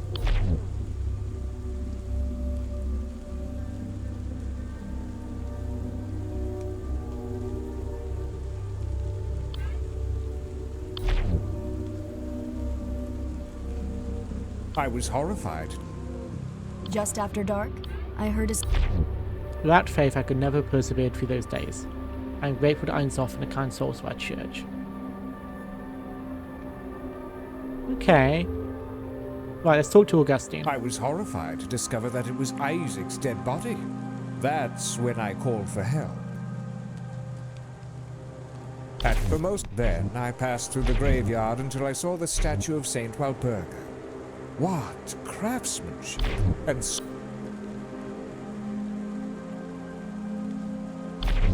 for most of the afternoon, I was walking through the graveyard, merely observing and admiring.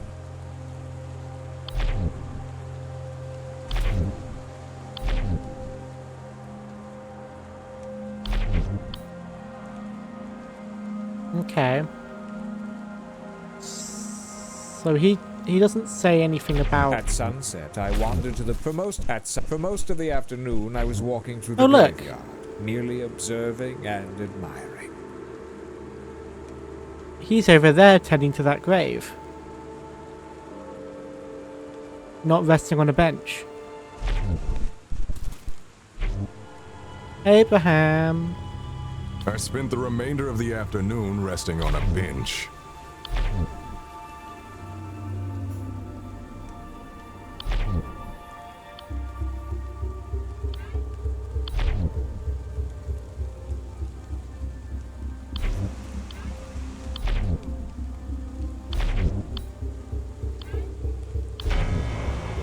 There we go, that's how we unmask that lie. This sickle was found by the gravestone that you were supposedly polishing. Admitted, Abraham, you left it there. Fine, of course I had the sickle. I had to tend to the grass around the graves. I didn't mention it because I thought it made me look suspicious. Now you've made yourself even more suspicious. Amend your testimony. I walked through the mortuary, then headed downhill towards the benches. I had a sickle with me because I wanted to trim the grass around a grave in the front field.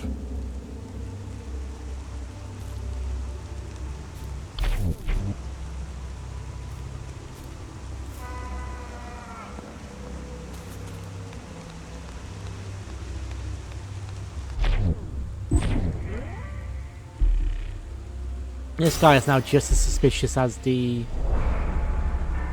other person. Grief.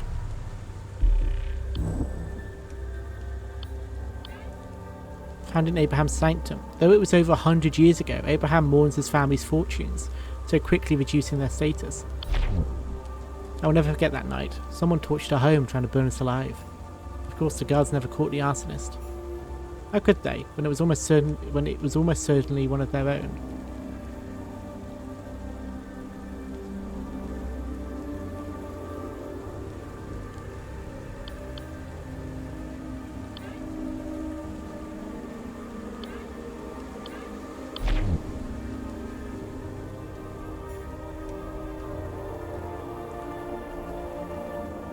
You hadn't seen him while he was alive. At the moment, there's something to contradict that.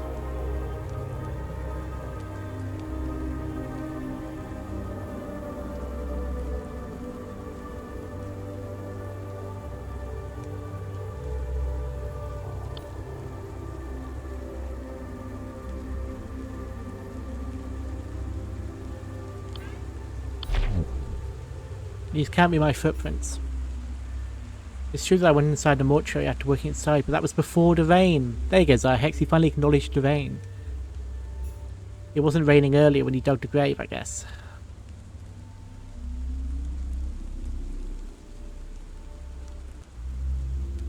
So Nerissa had to have gone outside at some point. Just after dark, I heard a scream.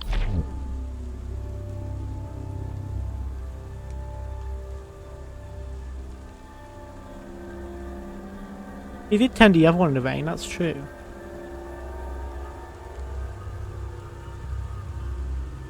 But the muddy footprints come from the grave, and it wasn't raining at the time of the grave being dug, which means that the muddy footprints have to be from whoever dumped the body, not whoever dug the grave, because the ground was hard and it wasn't raining. So the grave digger did not walk from the grave all the way to the mortuary bench. The only one who could have done that would be Nerissa.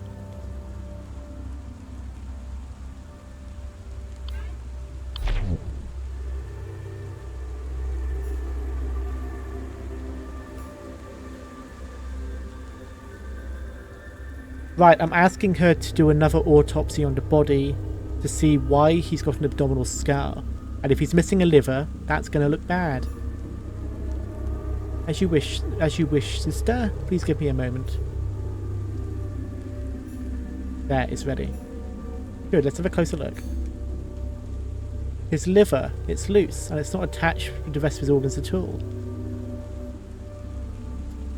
His liver was swapped out. It's an embalmed liver, you can tell by the patchy colouring. But I have no idea why it would be in the victim's body when he only just died.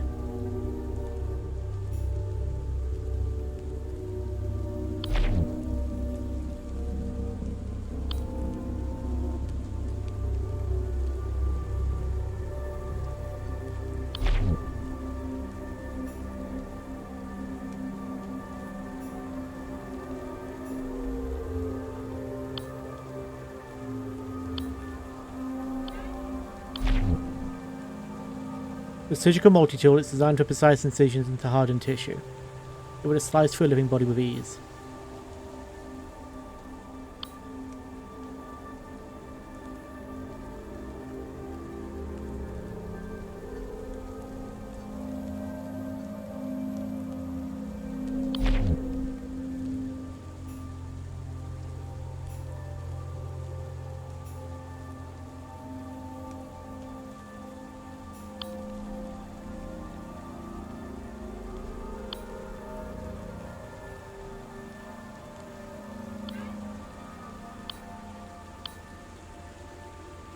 So he killed him while he showed the bouquet.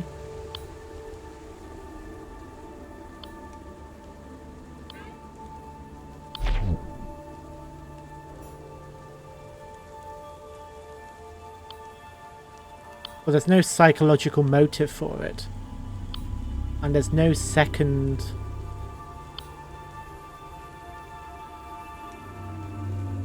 opportunity. When would she have moved it?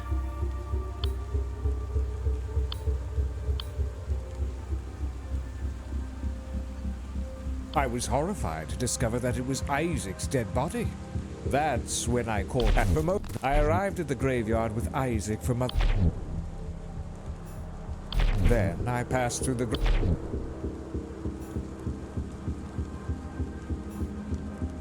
Okay, groundskeeper's skilled. Afternoon, I was walking.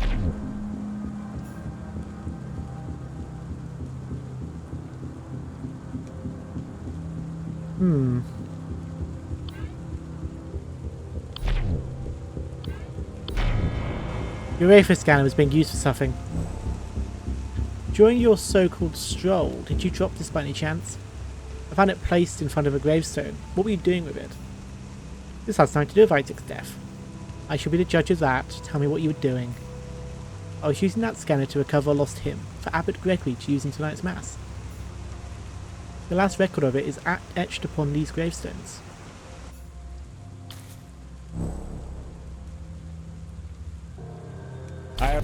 Afterwards, I waited by the... I placed my... It took me a little while, but I found it. The Grave of Sergius. So he wasn't just walking around idly. He was looking for a specific grave to get a specific hymn. Which is where he placed the scanner. I placed my scanner in front of the gravestone. It would take some time to decode the etchings. He watched Then Abraham. I saw a stranger pass by. He was tall, barrel-chested. He came from a different I think direction. he was the groundskeeper. Afterwards, I waited by didn't the grave walk for my through. scanner to complete its task. It was taking longer than I expected, so I had to leave it. That's not the direction he said he came to that grave from. When the sun was setting, I wandered to the back area to meet with Isaac and begin the funeral.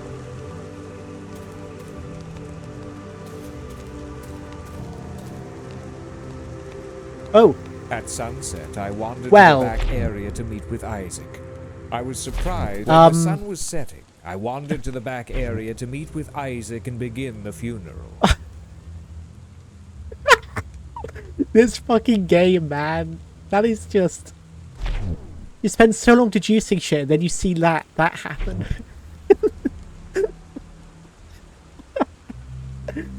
Oh my days.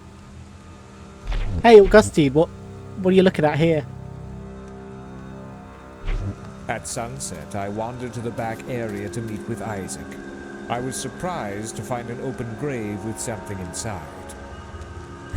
There's no difficulty setting. I was horrified to discover that it was Isaac's dead body. That's when I called for help. At sunset, I wandered to the back.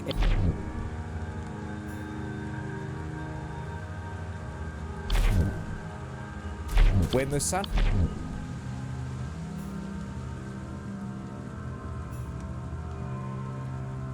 Isaac would meet me in the rear field with a bouquet, and we would attend a funeral. Okay, tell me about the bouquet. It's beautiful. Was it with Isaac? I'd asked him to fetch me a bouquet. Strange.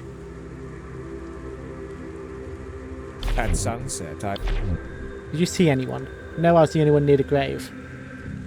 Then When who the the sun was actual setting, fuck was I wandered that? to the back area to meet with Isaac and begin the funeral. Hello? Okay. At sunset, when the sun was set, at sunset, when the sun was setting, I wandered to the back area to, at sun, when the sun was, at sunset, when the sun was setting, at sunset, when the sun was setting, at sunset, when the sun was setting, I wandered to the back area to Sorry. meet with Isaac and begin the funeral. When the sun was setting, I wandered to the back. Alright, Abraham. Why was it that you weren't actually heading towards the benches from that I walked way? through the mortuary, then headed down. You didn't run into anyone? Contradict. Observe Abraham.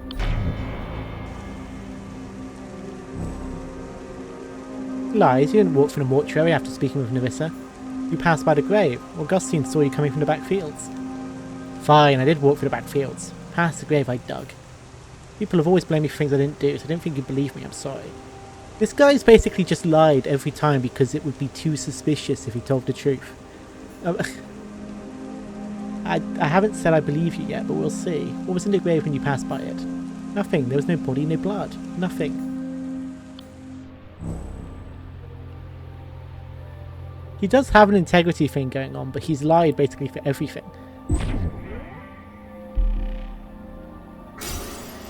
Which I guess means that Damon could have got to him if he's acting differently to normal.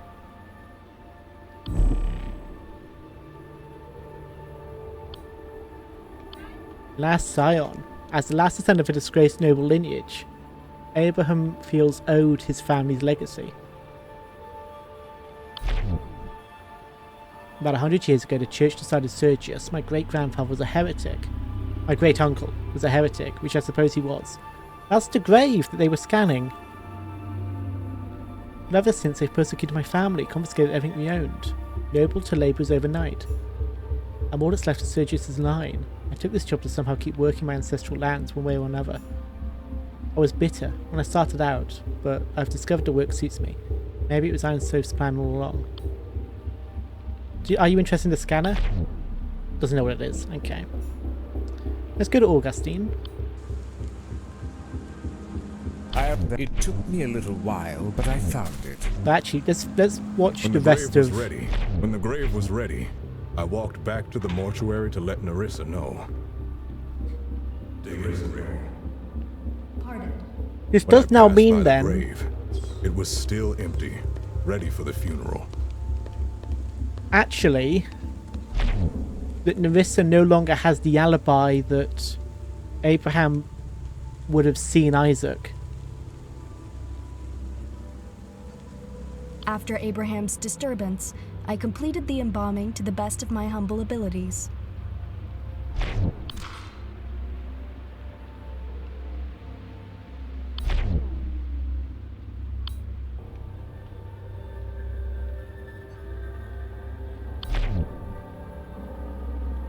After you dismissed Abraham, you weren't finishing the preparations for Mother Miriam's burial. You dragged the victim's body to the grave, hoping to bury it before anyone arrived.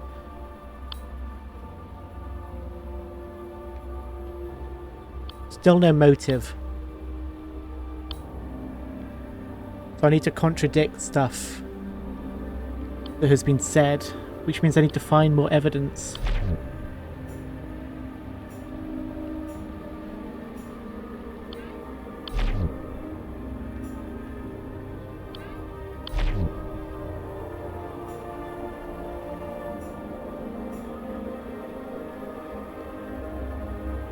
Then the boy asked to be taken to the rear fields before the funeral, so I led him out the back. So when you last saw him, he was headed towards the grave. That's right, he left a mortuary out the back. Contradict.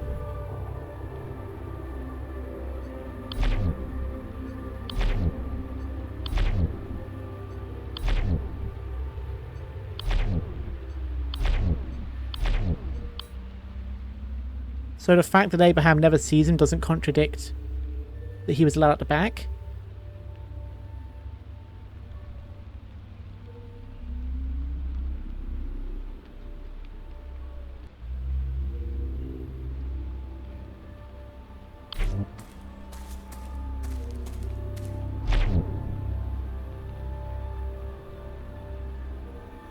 After Abraham's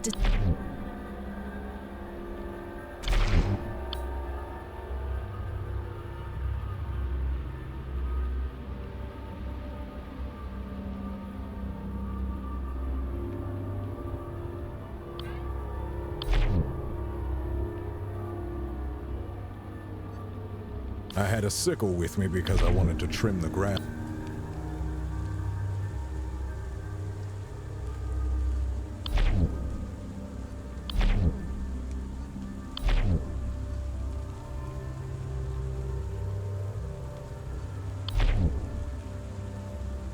Let's assume that Isaac passed through the mortuary and headed towards the rear fields. You were the only one nearby digging the grave for the funeral. And once Isaac arrived, you attacked and buried him. That's ridiculous, I was alone at the time. Which is exactly where you had the opportunity.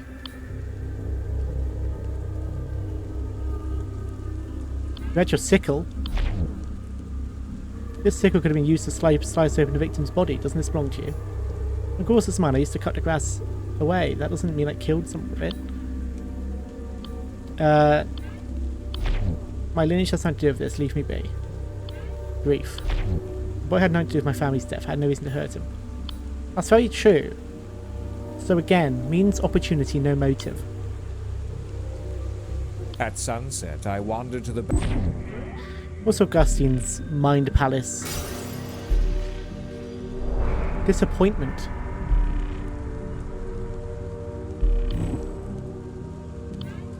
Found in Augustine's sanctum, Augustine is unimpressed by his apprentice Isaac's recent research. Mediocre effort for someone with such potential.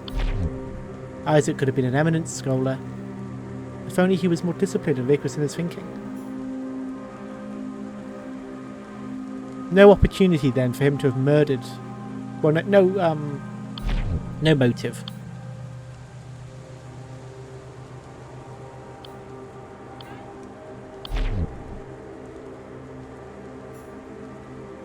He actually doesn't have a murder weapon. So, at the moment, I don't think it's even worth trying to accuse him of anything. After Abraham's disturbance, I completed the embalming to the best of my humble abilities.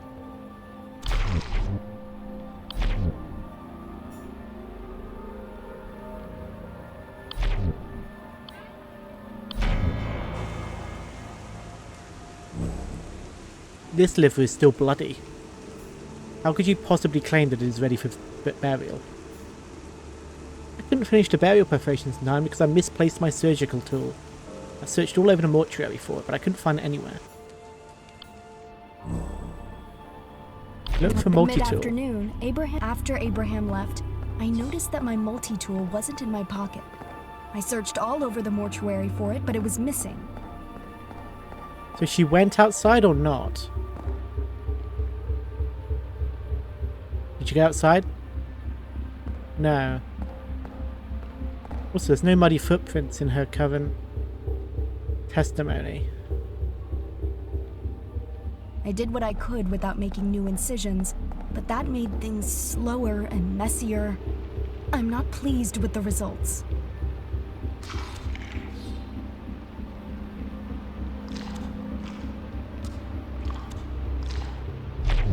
After It wasn't in the mortuary? That seems improbable.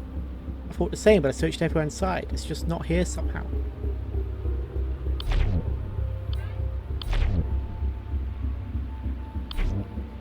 I did what I could without making new incisions, but that made things slow. Muddy footprints. Explain these muddy footprints, Nerissa. They indicate that someone left and then returned to the mortuary during the rain. Given that Father Augustine remained outside, and that Abraham left before the rain, these must be your footprints. I'm sorry, Sister Aders, for the lies and for the filth. I can't wait to clean it up. I admit that I did step outside briefly to search for the multi-tool, but since it was raining I couldn't find anything, so the embalming remains sadly unfinished. You lied again! This could be a motive. Carnival. Oh my god, so she's a cannibal because of her history as a... Yeah, it's Beelzebub. It's Beelzebub. It's 100% Beelzebub. I called it.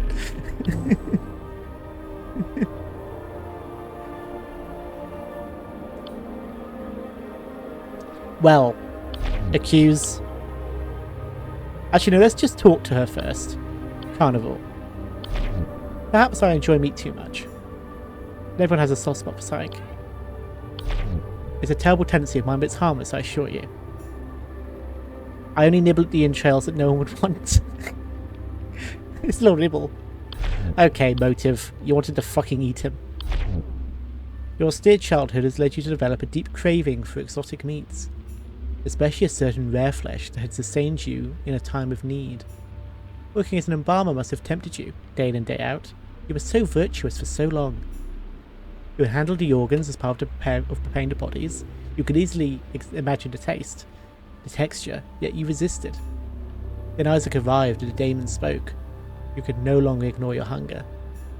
A fresh, juicy liver at your fingertips would be so much tastier than the cold entrails you've handled from corpses. All you had to do was slit open his stomach like you've done hundreds of times before. Ain Suf sees all, Nerissa. Where'd that come from? You are the only person who could have killed Isaac. Do you deny it? Curse you, and curse Ain Suf. How can the eye see all? Does it see my suffering? Where was Ain Suf when my family was dying in the street, chewing on leather just to live another day? The famine was a test, Nerissa. Ain Suf wanted you to demonstrate your faith, your will to live. Have you ever felt true hunger? When you haven't eaten for days, reality shifts. The body needs. We all have our challenges set out before us, Nerissa. Some more difficult than others. Do you think I was the only one that fed on human flesh? It's not for me to judge what you did back then. That's between you and your confessor. But today, you murdered an innocent youth so that you could feed on his liver. A daemon has possessed you. Confess, Nerissa. Speak the truth. It is time.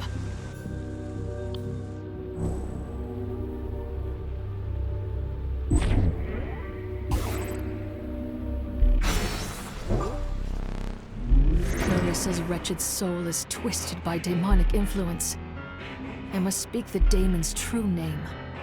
Then the daemon will be cast out and be banished to the ether. Gee, I wonder who. Ain Soph, guide me. What daemon has possessed Nerissa? I wonder if it's Beelzebub the Gluttonous. A simple-minded daemon that debilitates the host, turning them into feral beasts. Out, Beelzebub! Leave this soul and return whence you came! He's just a guy, though. He's fen-shaped. Why is he kind of fen-shaped? No! We must feed! Nerissa, delicious, scrumptious little morsel. We must have more. There could have been envy. Envious of how his liver wasn't in her mouth. More! Speak, Beelzebub. Why has your kind returned? Because they're demons and they're assholes, probably. Hunger is a primal need. Just as you feed on lesser life forms, growing them in captivity for slaughter, we feed on you, the meat of your emotions, the marrow of your deepest desires. You will prey upon us no longer, Beelzebub. Return to the ether and never come back. I must obey for now, but we won't be gone too long. Tonight, Lucifer will open the gates of hell. I won't be the only one allowed to feast. Thanks for the forewarning. Ada, you juicy little morsel. We shall devour you soon. You and all the other delicacies. You think I'm a juicy little morsel? Ooh. I say. Nerissa. Do you hear me, Nerissa? Was I too late? There's nothing remained of your soul. Goodbye, Nerissa. May Ain Soph make you whole again. So this is the power of an exorcist. I've dreamed of seeing this. It looks a bit different than I imagined, however. What's happening to her?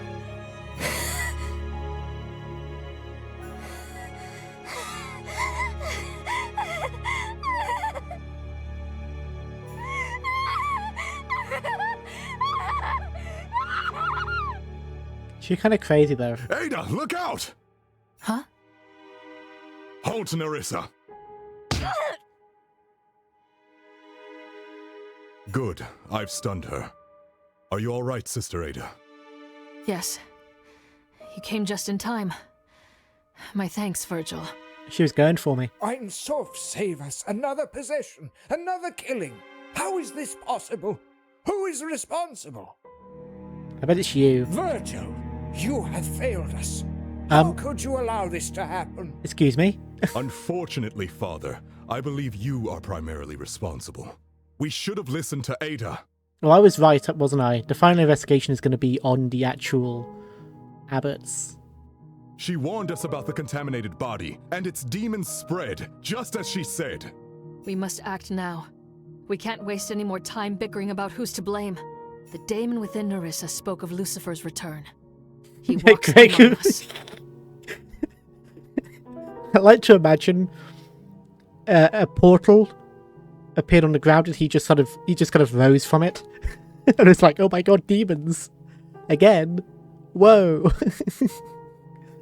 Who could it be?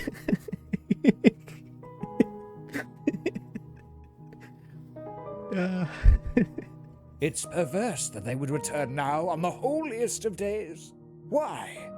Are we being punished? It doesn't matter why. The Abbey is unsafe, Father. Cancel the Mass. Send the pilgrims home. If you proceed, you are risking all their lives. No, Father. You must stay the course. We've worked too hard for this moment. I have decoded the ancient hymn of communion. The Mass can proceed as planned. This chance will not come again for another century. It's literally the last chance we have in our lifetimes. What is the significance of that hymn? Why must it be sung tonight? According to Augustine's research, it honors Saint Walpurga and her victory, in a way uniquely pleasing to Ain Soph. I protest. But if you absolutely must hold the Mass, at least allow me to guard you at the altar. Wait. Hang on. That grave that they got the hymn from was the granduncle of the gravekeeper. And the gravekeeper said that that granduncle was, like, what, shamed for being a heretic? So wouldn't the hymn on the gravestone potentially be really fucking bad? And Gregory is like saying we must use this, but it came from the gravestone of a heretic?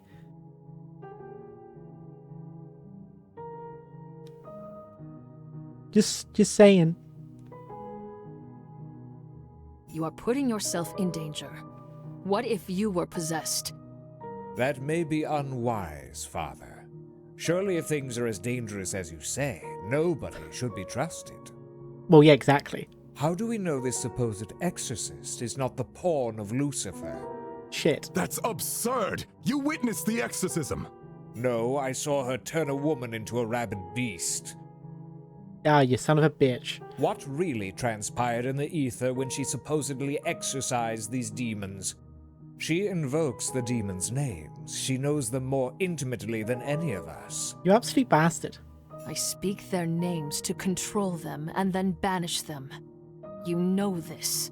Or perhaps you are being used by them. How would we know? The only thing that possesses me is the flame of Ein Sof. I shouldn't have to defend myself. Actually, what Augustine says makes sense. We should be extra cautious, just in case. Gregory, you bastard. I don't want you at the Mass. If you truly believe Lucifer lurks at my abbey, find him. Unmask him. Search the grounds as you like, but stay away from the chapel or I will have you put in a cell. Nothing can be permitted to interrupt the Mass and the hymn. Especially after the events of today. Saint Walpurga deserves to be honored for her victories. Inquisitor, Augustine, come. We have much to prepare. Very wise, Father. It would be best if you were wrong, Ada. That's because it is. Lucifer will strike tonight, Virgil. I only pray he strikes at me instead of at the Mass.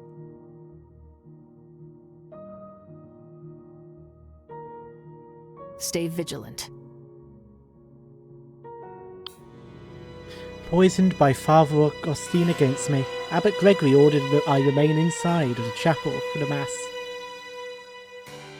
At midnight, the gathered pilgrims lifted their voices in praise to Ein Sof, but they were cut short by a thunderous crash. Another soul taken.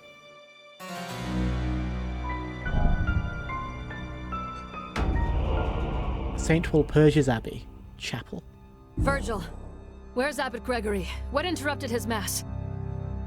The abbot. His death was the interruption. Oh. A third murder, I'm afraid. Well. So it wasn't the abbot. He was just an idiot. He wasn't possessed, he was just dumb. The lights went out during Mass.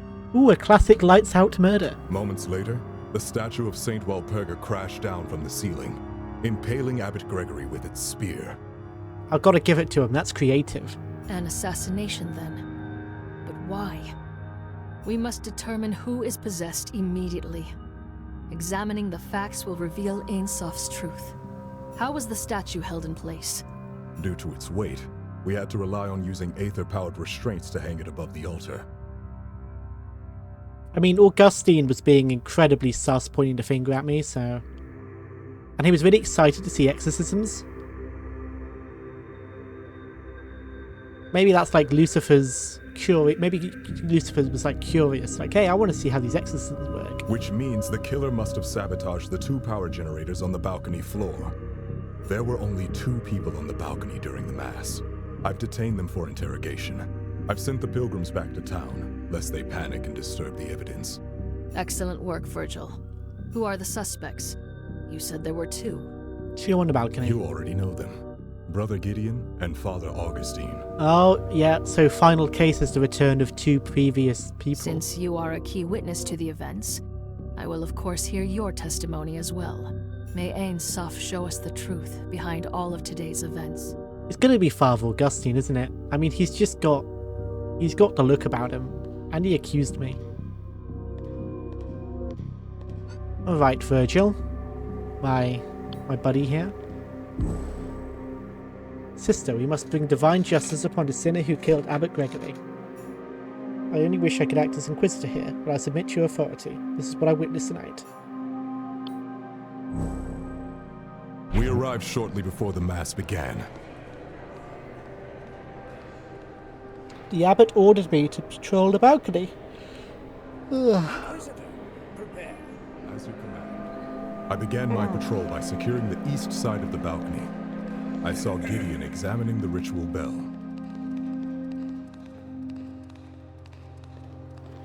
Gideon was up by the bell.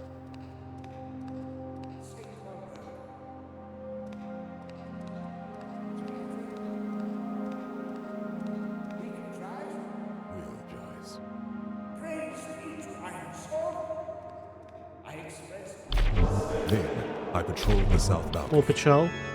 Everything appeared to be in order, so I ended my patrol and watched over the chapel from the south balcony.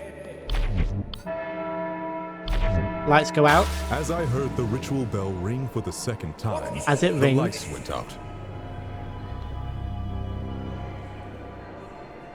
I suspected foul play, so I headed towards the west generator. Along the way, I discovered Gideon lying unconscious.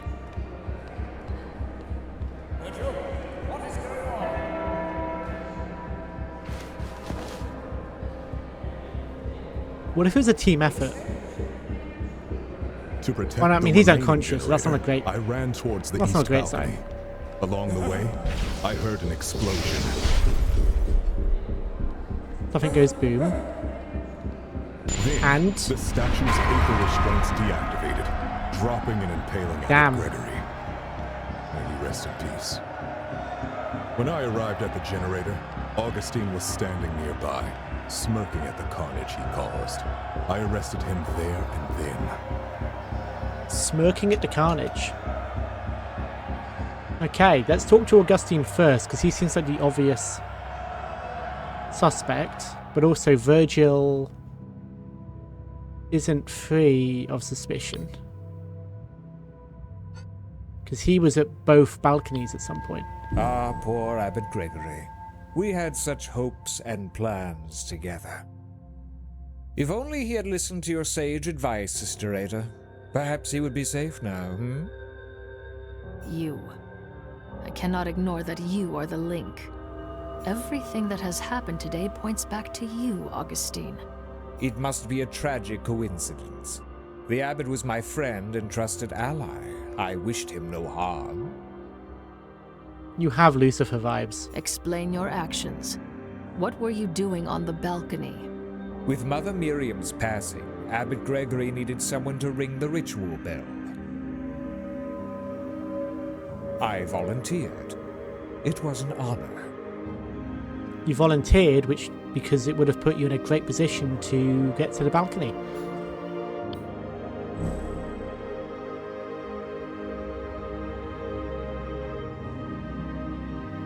The Abbot, Virgil, and I arrived at the chapel just before the Mass.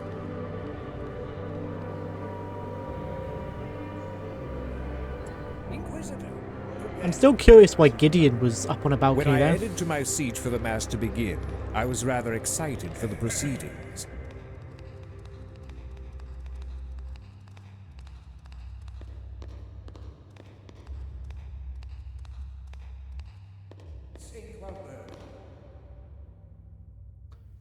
Gideon just came walking from the direction of that generator. We can drive. Praise be to Iron Sword. And then that's the moment that Virgil walks past.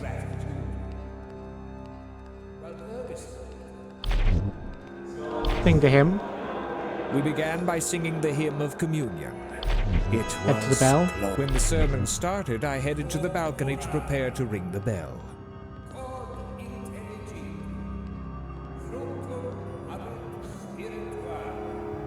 He rings it. I rang the bell to announce the start of communion.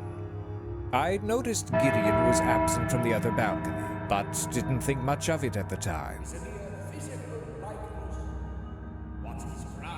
I rang the bell a second time.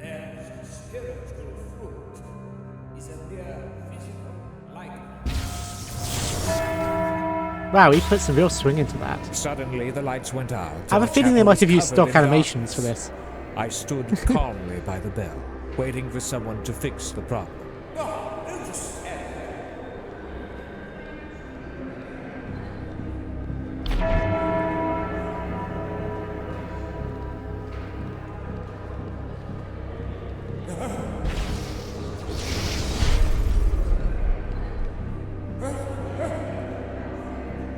Moments later, the statue dropped from the ceiling.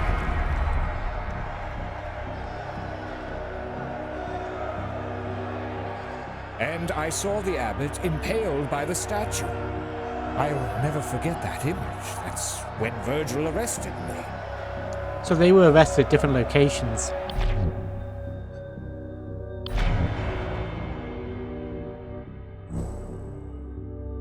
Liar. When Virgil arrested you, you were not standing by the bell. You were standing near the generator, overlooking the altar. True, but what does a few feet matter? Well, a few feet is the difference between a bell and a generator that can turn off the power. You were the only one near the east generator before the statue fell. Perhaps you sabotaged it.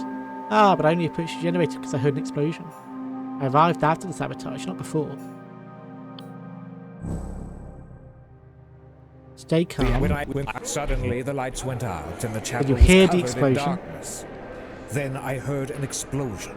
I discovered that the power generator was damaged.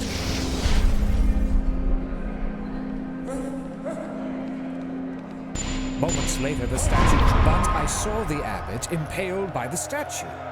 On the other balcony, I could see someone looking down at the altar. That's when Virgil arrested me.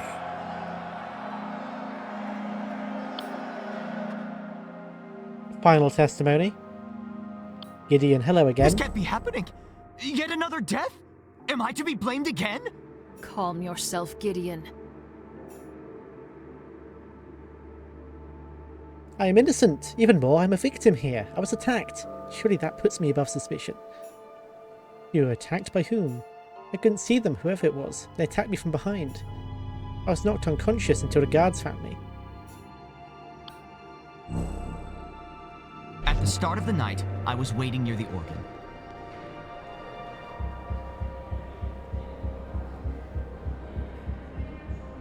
Inquisitor, prepare.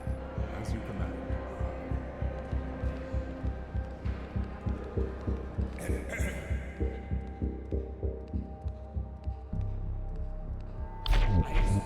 Just standing there the whole time? When the mass began, I played the entry hymn on the organ. I think I played well enough, though I didn't have much time to practice it.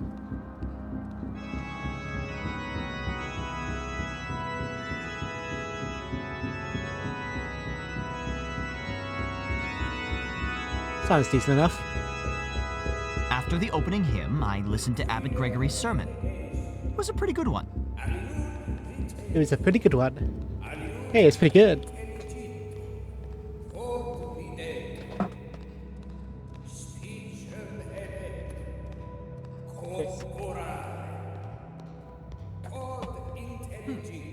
Praying together. I'm dropping shit. Hello. Why am I still lagging? Is this game really that When intense? the ritual of communion began, someone attacked me from behind. I fell unconscious until just now. When the ritual of communion Gee, began, I wonder after the if opening that's- hymn, I listened to Abbot Gregory's sermon. When the Wonder ritual who that of is. communion began, someone attacked me from behind. I fell unconscious until just now.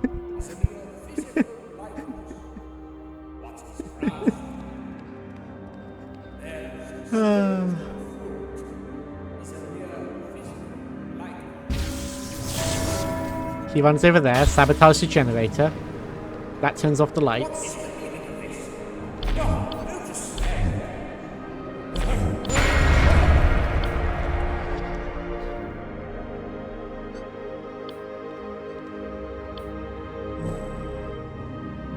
Everything appeared to be in order, so I ended my patrol and watched over the then. I patrolled the south balcony. Everything appeared to be in order, so I ended my patrol and watched.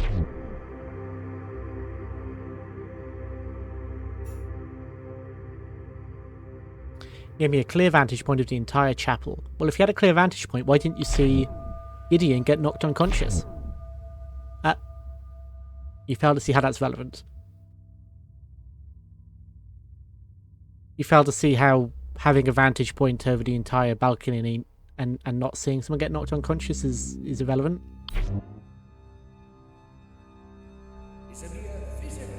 Okay. I suspected foul play, so I headed towards the west generator. Along the way, I just...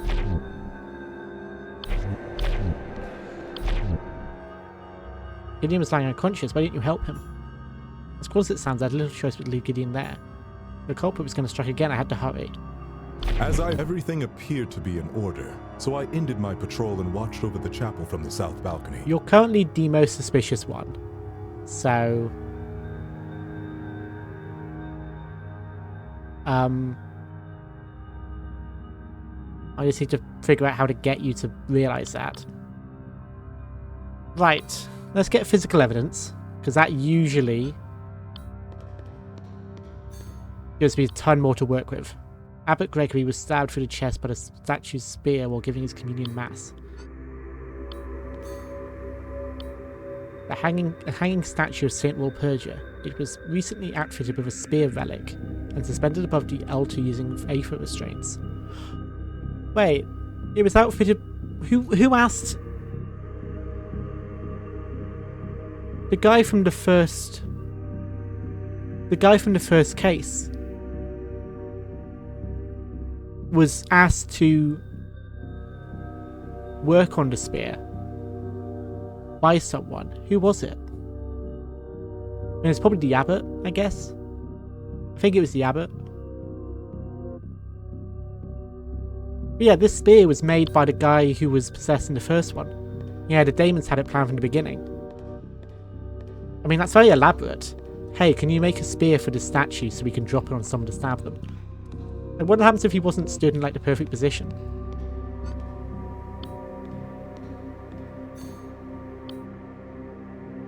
Yeah, so that's just an organ.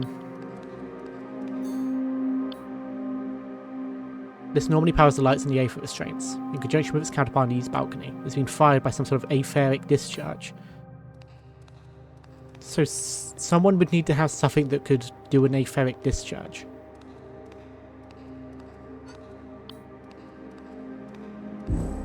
What is this? The Devil's Herb? A new Saint Nefarious is afoot. The abbey must be purified of its scent. I should suppose dispose of any that I find. Devil's Herb. So I need to find something that's capable of doing whatever an etheric discharge is. Ritual hammer. A two-handed bronze hammer used to ring the ritual bell during mass. These are cybernetic remains. Found near the power generator in the east balcony, overloaded and shattered to bits.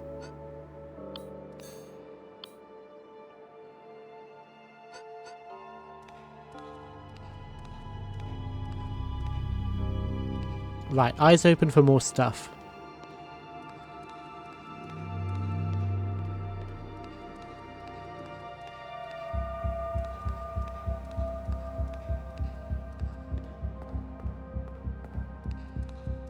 Check under the balconies in case any evidence was chucked off of them.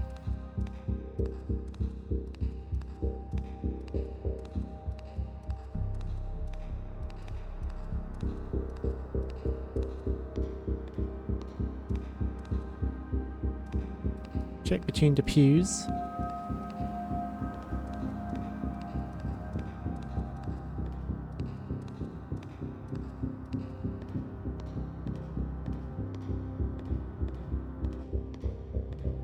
I'm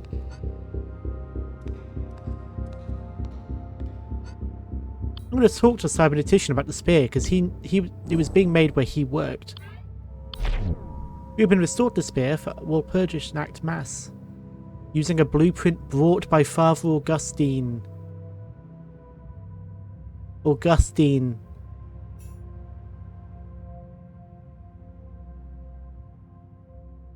Hello, Augustine.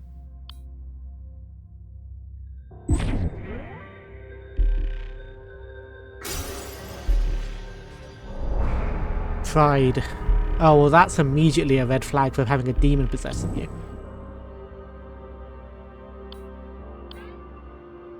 Augustine remains strangely confident everything will go as he planned, with a smug air. Is that what you see deep within me? Interesting. I suppose it's difficult to remain humble when I feel everything that happens is so very predictable. The spear. Tell me about the spear. The spear of St. Walpurga is a relic that I unearthed in my research, though it was damaged. The spear is no mere decoration, it is a conduit to the ether, so I hoped it would allow communion with Ein Sof. I asked Reuben to make repairs to it so it could be used for the Mass. How unfortunate it was used for a bloody purpose. And on my dear friend.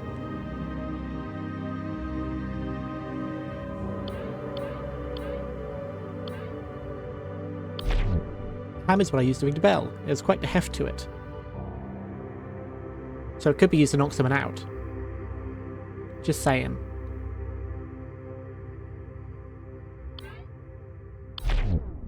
This is a rather old bell. It may be older than the abbey itself. Although it couldn't be used to knock someone out because the bell was ringing at the time of the knocking unconscious. What if Augustine is working with Gideon, with Virgil?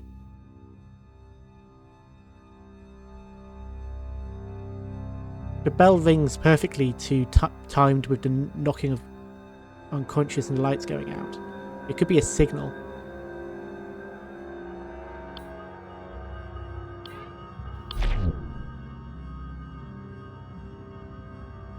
Inquisitor Virgil strikes me as someone who is so devout I can't even discuss my research with him. A pity.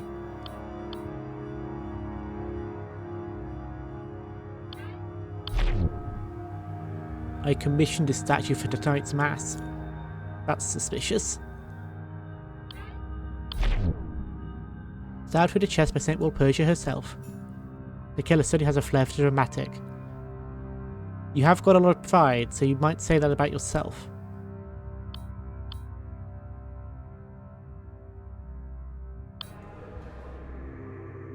I feel like there's more physical evidence I'm missing.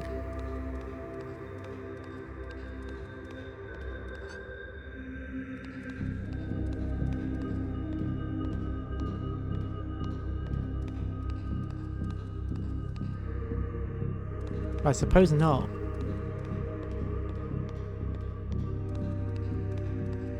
Although every other time I got all the physical evidence, it gave me an achievement, so I know for a fact I haven't got all the physical evidence yet.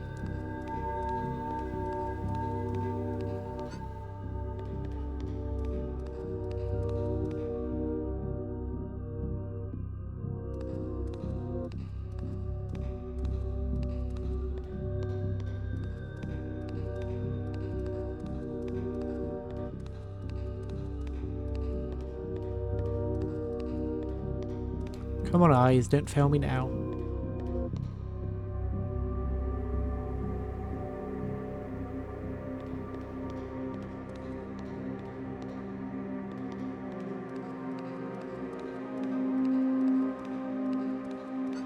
Let's ask Gideon if he saw Virgil patrolling.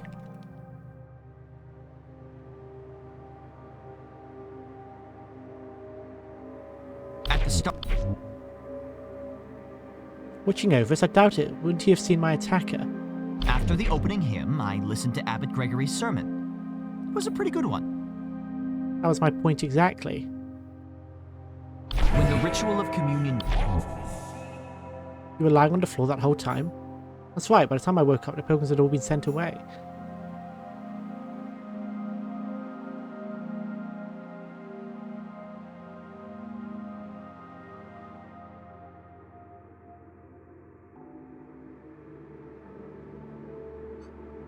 Everything appeared to be in order, so I ended as I...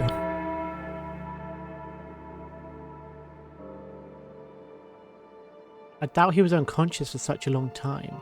Everything.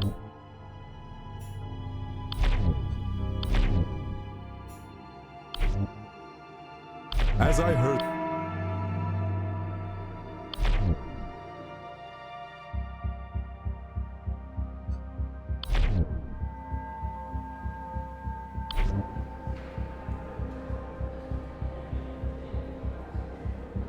I suspected foul play, so I headed towards the west generator. Along the way, I discovered Gideon lying unconscious.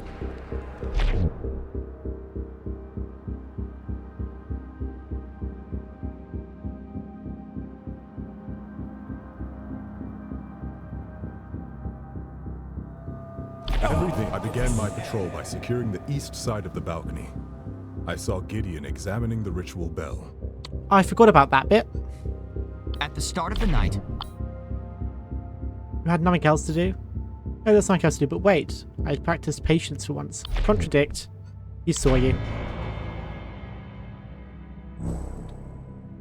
Lies, Gideon. Virgil saw you standing near the ritual bell by prior to mass. What were you doing? Really? Innocent, but maybe the attack damaged my memory.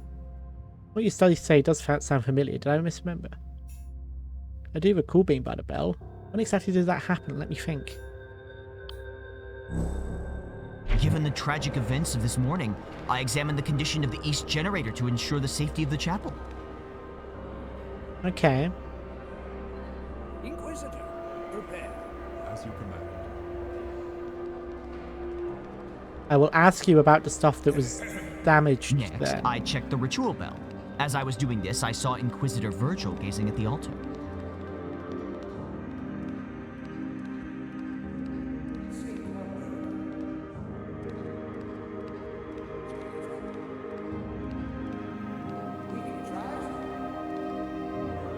I knew Mass was about to begin, so I headed back to the organ.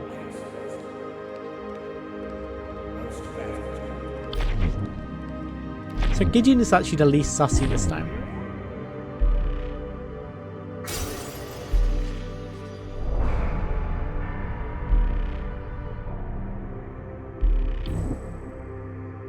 Shattered confidence. Well, that's understandable. Gideon no longer trusts himself, questioning his own memory and competence. Perhaps he did make a mistake after all. He's a broken man now. That's my girl. Ooh. Welcome in, Alazif. How's it going? Also, real quick, I just want to check something.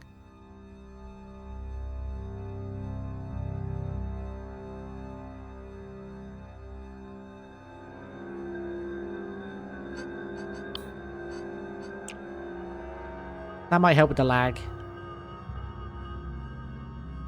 The stream is interesting. I'm playing sort of a detective mystery, although, as Sci-Hex could vouch for, there were quite a few instances where it was pretty obvious who did the crime. I wouldn't say this is like it's an interesting game. I've played better.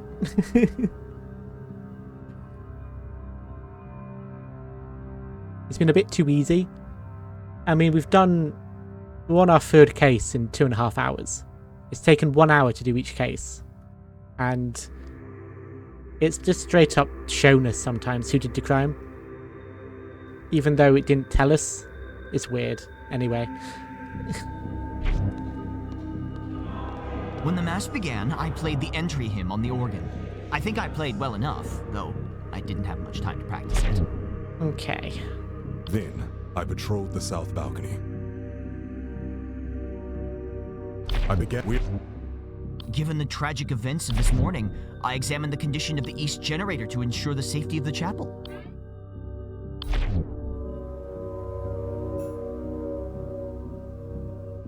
Okay, so what about these cybernetic remains? These were found by the east generator. It's hard to say, but I would guess that it used to be an arm. It's a rather advanced model. We've only made these for the Inquisitors. You can discharge etheric energy to incapacitate someone. Even supports remote activation, useful for ambushing fugitives, I suppose. Oh.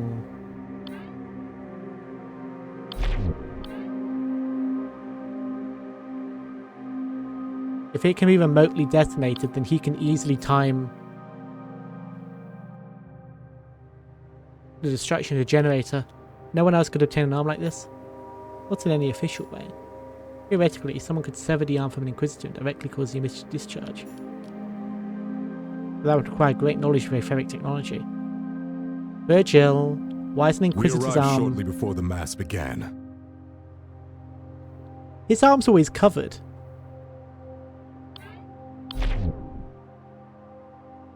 The Inquisitors are imbued with portable ether missiles to enforce the will of Ein Sof.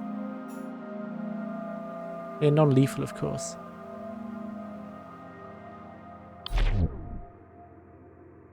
Means Inquisitor arm. Your arm was the only ether-powered device that could have damaged the generators, not to mention knock Gideon unconscious. I looked out that my arm could have been used to attack Gideon and damage the west generator, however the east generator blocked before I could cross the balcony.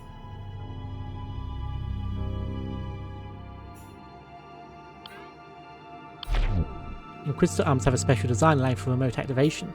Early in the night, you detach your right arm and place it on the east generator. Thanks to your cape, no one notices your missing arm. After you attacked Gideon and damaged the west generator with your remaining right arm, you activated your left arm to damage the east generator.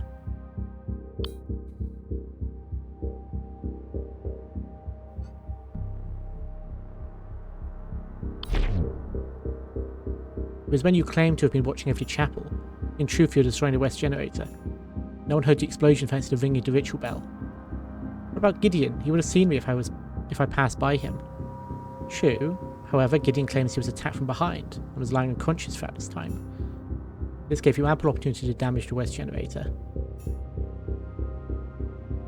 This is absurd, but for the sake of argument, let's say I did those things.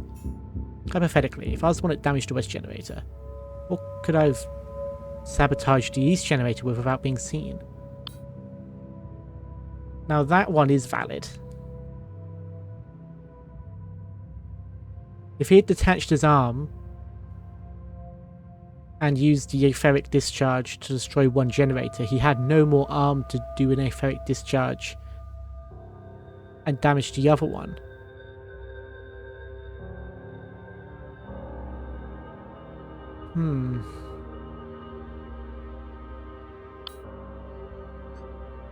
Given the tragic... The abbot, Virgil, and I arrived at the chapel just before the mass. So this is what Virgil used to save your life? It is fortunate the Inquisitors would only use such a device for good. It could do such terrible harm in the wrong hands. Fascinating. I suppose this explains how a saboteur could have been in two places at once.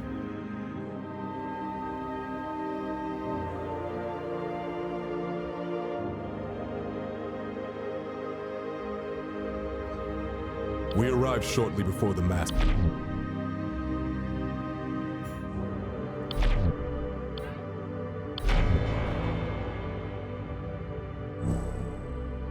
Do you recognize these remains, Virgil? No, I do not. Strange. They should be very familiar to you. These are the remains of an Inquisitor's arm. Lift up your cape. Show me your right arm. I will not. And what is the meaning of this?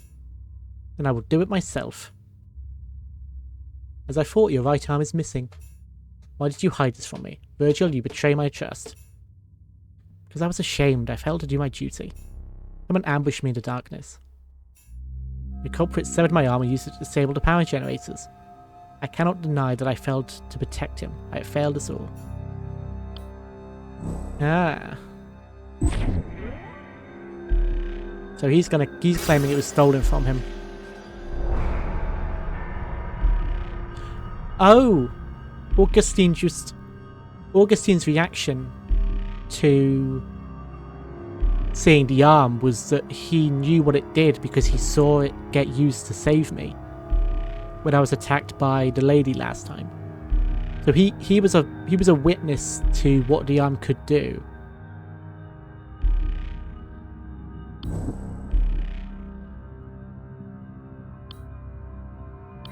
So he's a zealot. My sole purpose in life is to serve Ein Sof's will. Others may falter, but not I. When I woke up, everything was dark. I also discovered that my left arm was missing. So Augustine would have had the hammer and could have made his way from the east balcony to the west after knocking out. I lay unconscious for some time. Oh gee, I wonder who that is. But that does mean that sometimes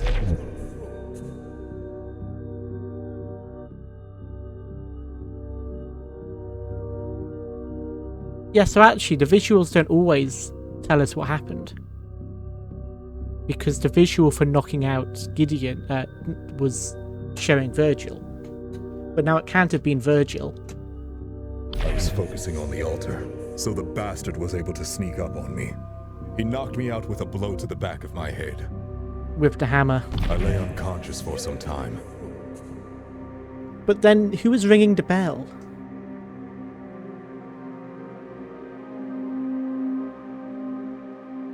I was focusing on the altar. I rang the bell to announce the start. When you rang the ritual bell the first time, were the lights still on? Yes, everything seemed fine. I rang the bell a second time. It's strange, it seems that the lights went dark just after the second time you rang the bell. I'm sure it's just a coincidence.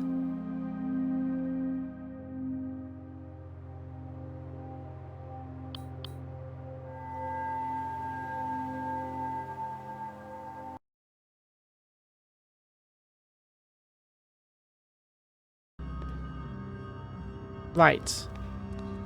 Now what was it that we wanted to ask before it all crashed and I had to rush back on?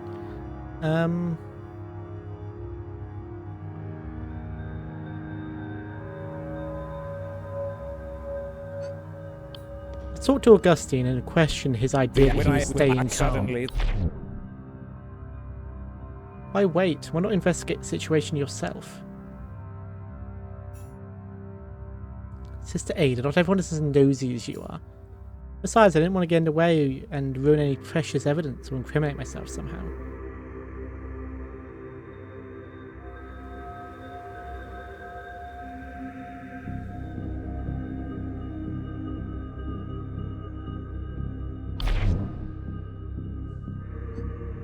I suspected foul play.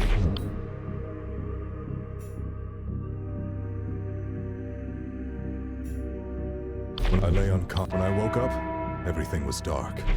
I also discovered that my left arm was missing. I suspected foul play, so I headed towards the west generator. Along the way, I discovered Gideon lying unconscious.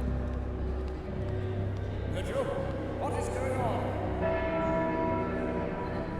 To protect the remaining generator, I ran toward...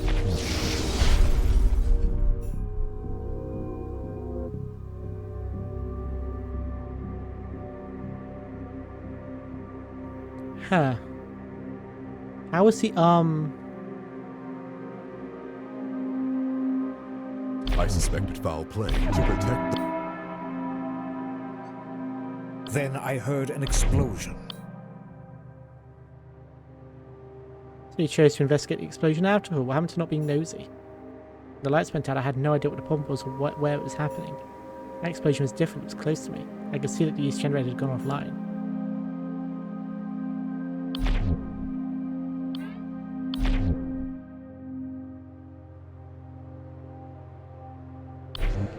The statue dropped from the ceiling. So you saw the statue fall then? Yes, once the overflow restraints deactivated, there was nothing holding it in place at all.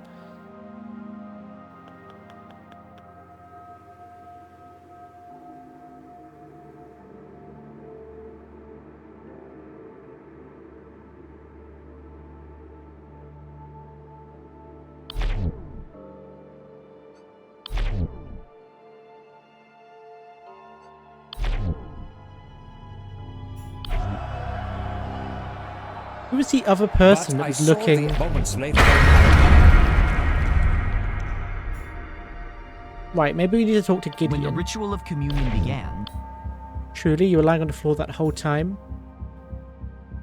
Correct. Okay, but contradict. He saw someone looking down.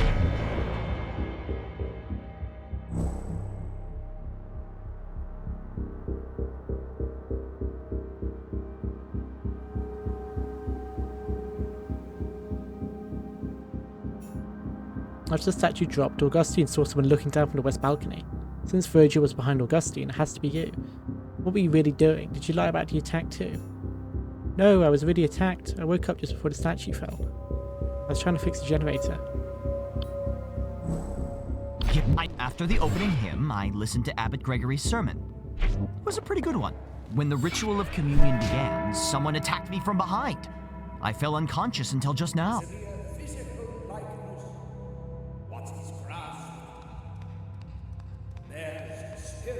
Sometime later, I woke up in darkness. I realized that one of the power generators must have been disabled.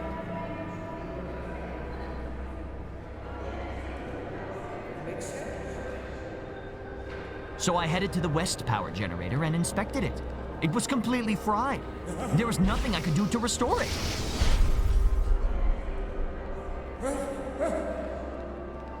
As I was inspecting the generator, an explosion from the east balcony. Then the statue dropped from the ceiling. What? I peered over the balcony to see Abbot Gregory was impaled by the statue's spear. He was killed. I wish I'd been unconscious. As I was inspecting the generator, I heard an explosion from the east balcony. Then the statue dropped from the ceiling. Contradict. The explosion happened earlier. No, okay, never mind. That's apparently not a big enough difference. West power generator and inspected it. It was complete. As I was inspecting the generator, I heard an explosion from the I guess east they're balcony. close enough. Then the statue dropped from the ceiling. Alright, those are all corroborated. Statue drops.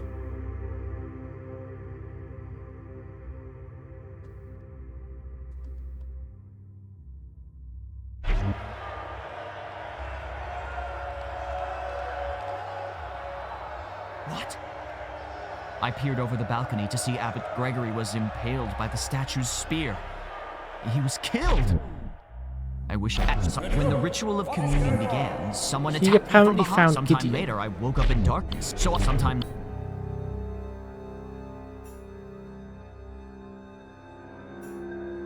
So let's talk to Virgil. I suspected foul play. Gideon was lying unconscious. Why didn't you help him? Scores it sounds like a little choice, but leave Gideon there. Contradict. He was awake at that point. As Inquisitor and Servant Divine Self, I swear that I speak the truth. Gideon was not awake then.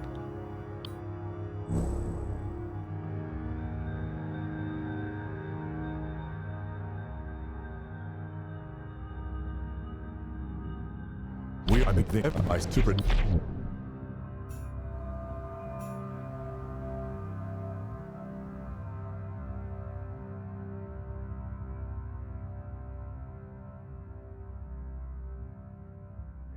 I suspected foul play, so I headed towards the west generator. Along the way, I discovered Gideon lying unconscious.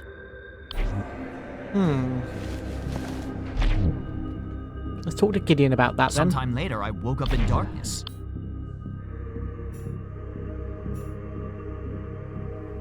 When the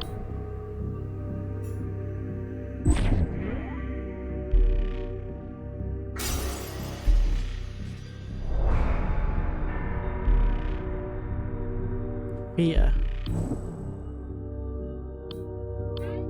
Gideon is terrified that his involvement in yet another murder will destroy his reputation. He wants to find any excuse to blame someone else.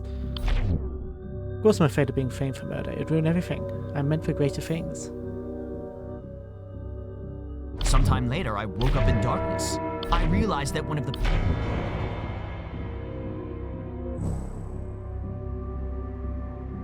What I like about this, you told me yourself I was spotted by Augustine. That's true. When I suddenly... And he can't help with that at all. I can't use a third witness.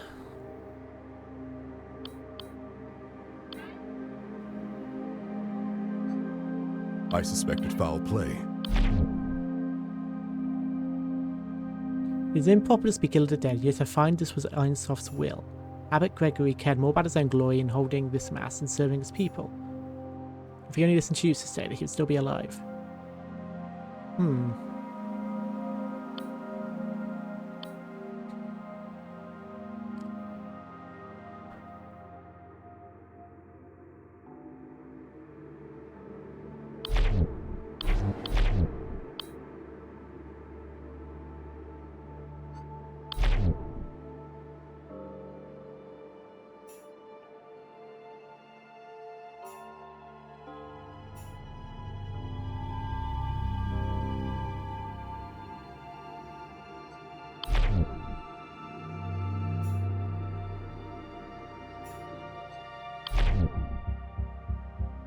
You were near the east generator earlier while patrolling the east balcony. I gave you an opportunity to place something on the generator. Still no motive, so I need to find another lie. I began my patrol by securing the east side of the balcony. Then, I patrolled the south balcony. I began my patrol by... Hang on. When Gideon was over by the I east checked the balcony... ritual. Given the tragic events of this morning, I examined the condition of the east generator to ensure the safety of the chapel. Next, I checked the ritual bell. As I was doing this, I saw Inquisitor Virgil gazing at the altar. I began my patrol by securing the east side of the...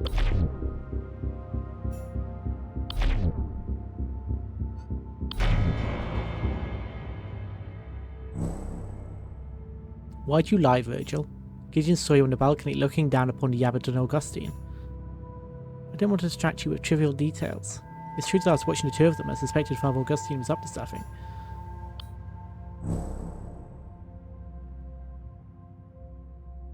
I was suspicious of Augustine. You were so suspicious of Father Augustine, why not confront him immediately? Wish I was him right there. If I had, Gregory would still be alive. Perhaps I was not zealous enough.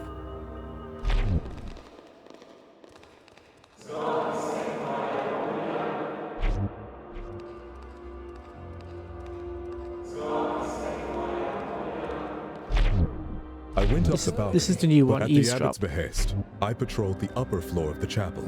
First, I went up the balcony, but I listened in on the abbot and Augustine. I think they were discussing the ritual of communion. So I can ask Augustine about that. But first I'll see what his little secret is. Wrath. If he doesn't like the abbot, he could have been driven by wrath to kill him.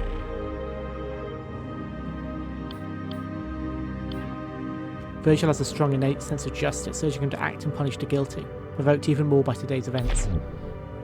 Divine justice must be served, Sister Ada.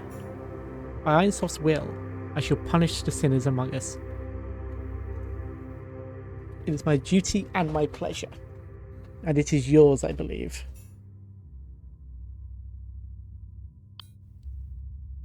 Right, Augustine. When I headed to my seat for the mass... Tell me, what were you excited for?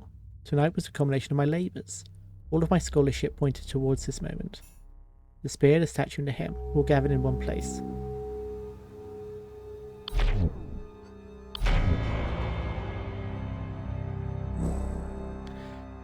Lies.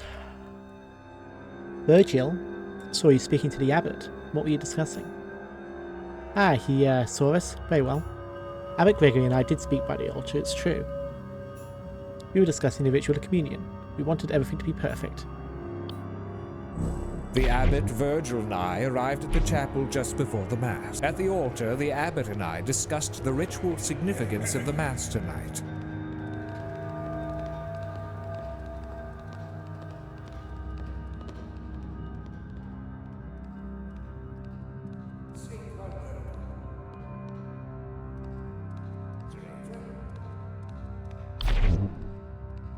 When I headed to my seat for the Mass to begin, I was rather excited for the proceedings.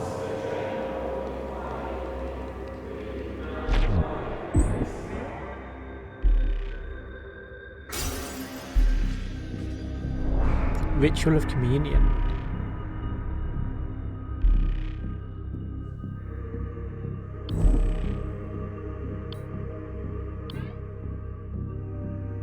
Through his research on daemons, Augustine was able to discover a way to reach out into the ether and commune with spirits therein.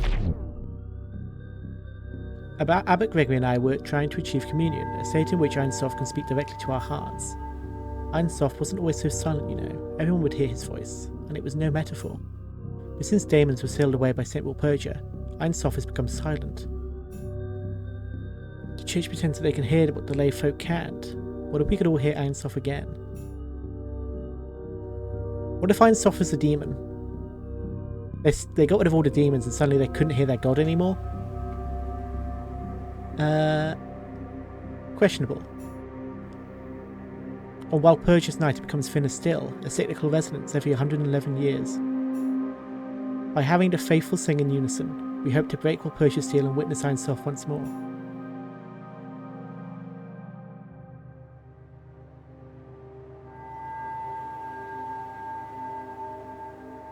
Perhaps Virgil was trying to stop the communion.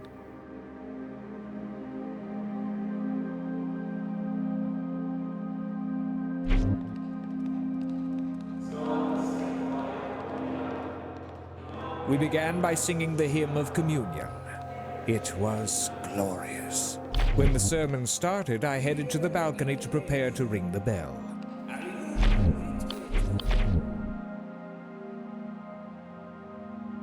I don't recall seeing him at the south balcony at that time. Perhaps I didn't notice.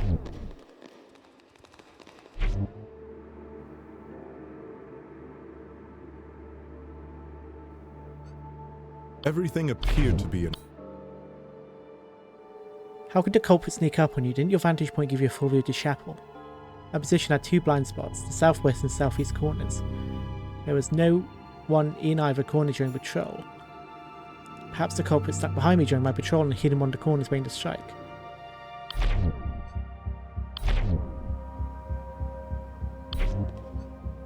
After the opening hymn, I listened to Abbot...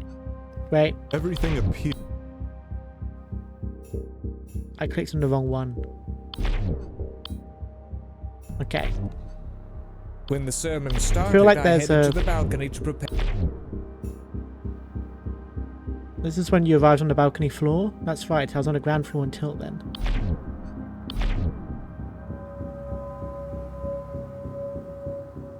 Okay.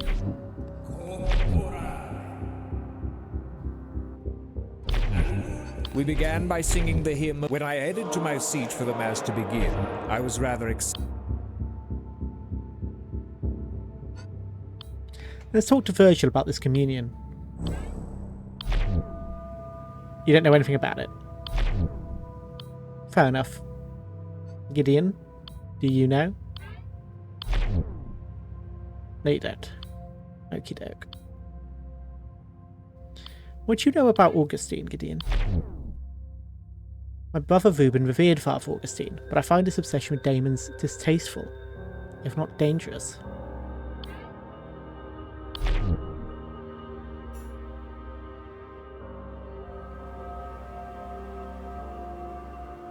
And what do you think of Gideon?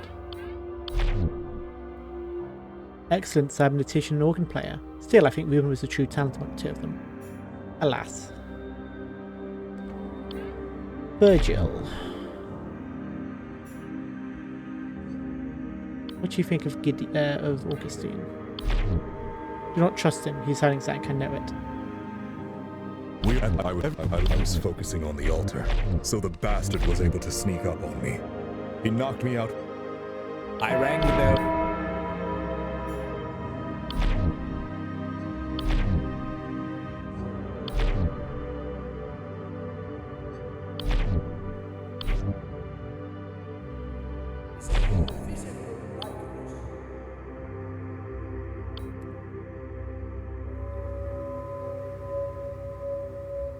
You could have used the Inquisitor arm.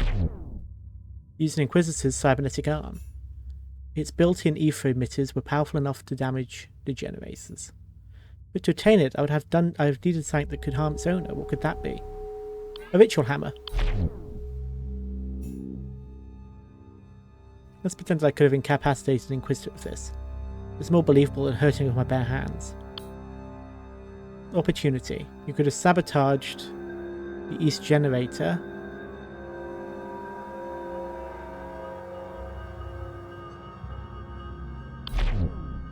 Just after the lights went out, it was dark and you're already on the east balcony. How astute. Now for a difficult issue. One could have sabotaged the west generator. I never went near it. Using the remote operation of the cybernetic arm.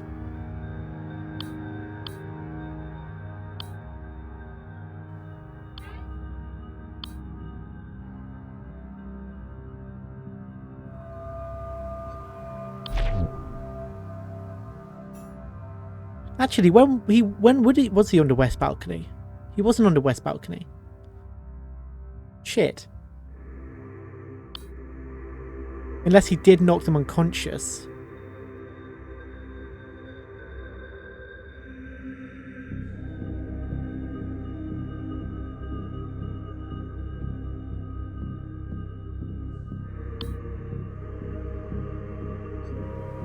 When the ritual of communion began,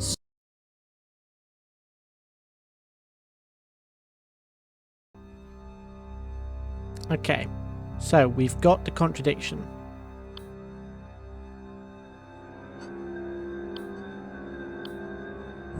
Let me just...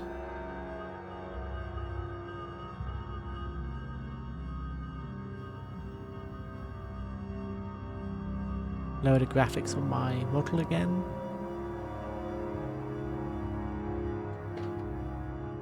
Right.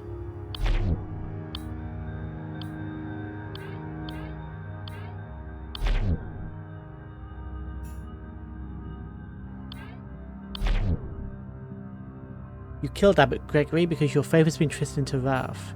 When you discovered that Abbot Gregory and Augustine might have caused the demonic possessions, you decided to become the Fist of Iron Soft and take matters into your own hands. To avenge the souls of the victims and to protect the lives of the innocent. Virgil, you are the only one that could have killed the abbot. It's the one you called. It wounds me that you have been corrupted so. I trusted you.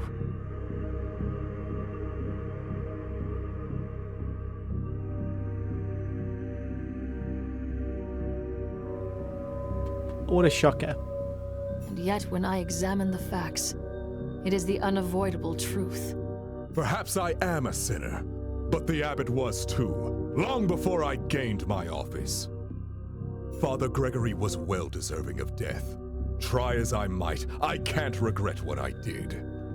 And you, Augustine, you too deserve divine punishment for the part you played.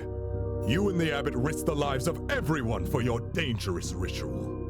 I may have killed one sinner, but in doing so, I saved the lives of many innocents and executed the will of Ein Sof. You wish to hear the truth? Listen well.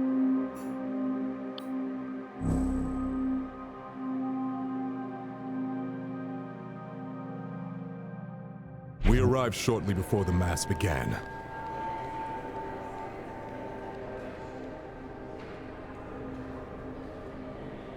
Inquisitor, prepare. As you command. I suspected that Augustine was up to no good, so I planned to eavesdrop on him and the abbot while patrolling. I didn't realise you could actually play their confession. The last two cases, so this is the first time we're doing this.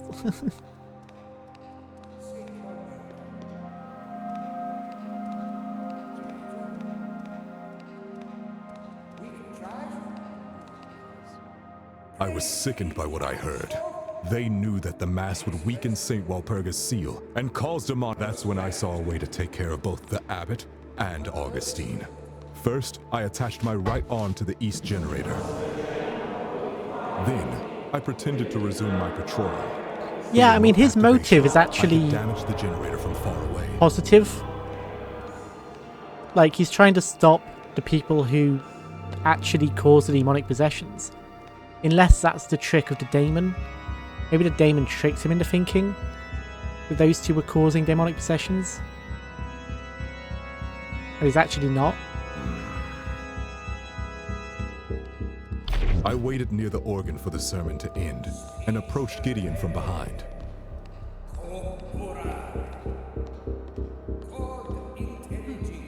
praying together to Ein's. When Augustine rang the bell, I attacked Gideon with my remaining arm. No one heard the impact because of the bell. I guess he's got 2 cybernetic arms. When Augustine rang the bell a second time, I used my remaining arm to disable the west power generator.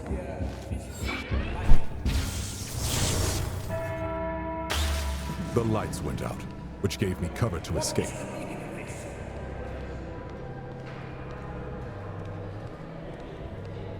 Before the guards could find me, I ran to the south balcony.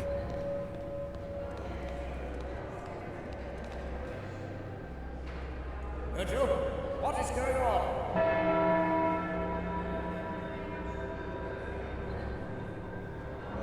Makes sense.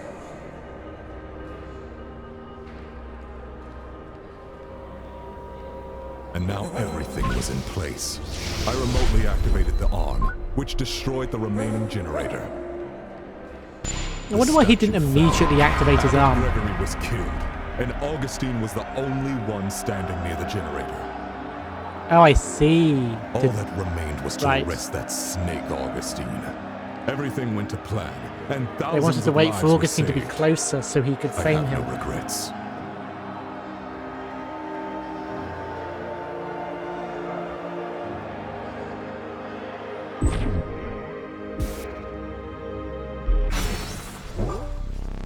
Even Inquisitor Virgil has fallen prey to the tempting whispers of the daemons.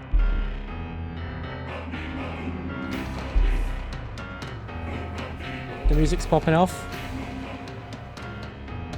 I must speak the daemon's true name. Then the daemon will be cast out and be banished to the ether. Ain Suf, guide me to the truth. What daemon though? What It was daemon has Ras. possessed Virgil?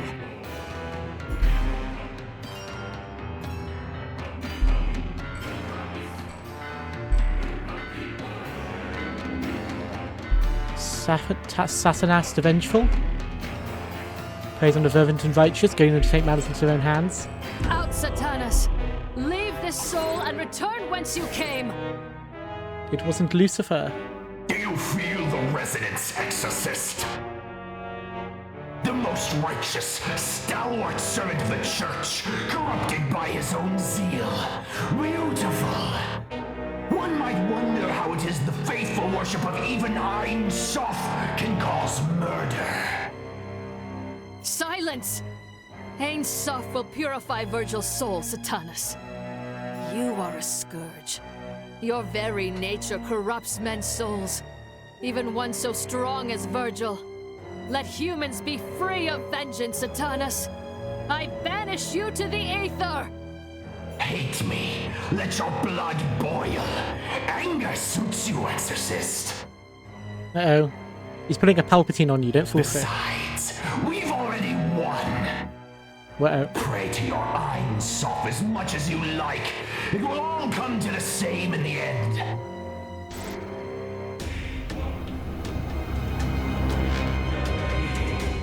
Speak to me, Virgil. Are you safe? Sister Ada, thank you. I wasn't sure I could be cleansed. Not after such sins. Oh, he actually survived it. I can't look at myself. I failed Ain Suf. I failed my vows. And myself. It's up to you now. Avenge me. Avenge all those who suffered today. Bring Augustine to justice. Glory to Ain Suf. You are victorious, sister. Yet you are not rejoicing. Does nothing make you I happy? reckon we're about to discover he's the final demon and it's Lucifer. Augustine, this is all your doing. But I have hardly done anything. Consider these poor sinners that you've exorcised today.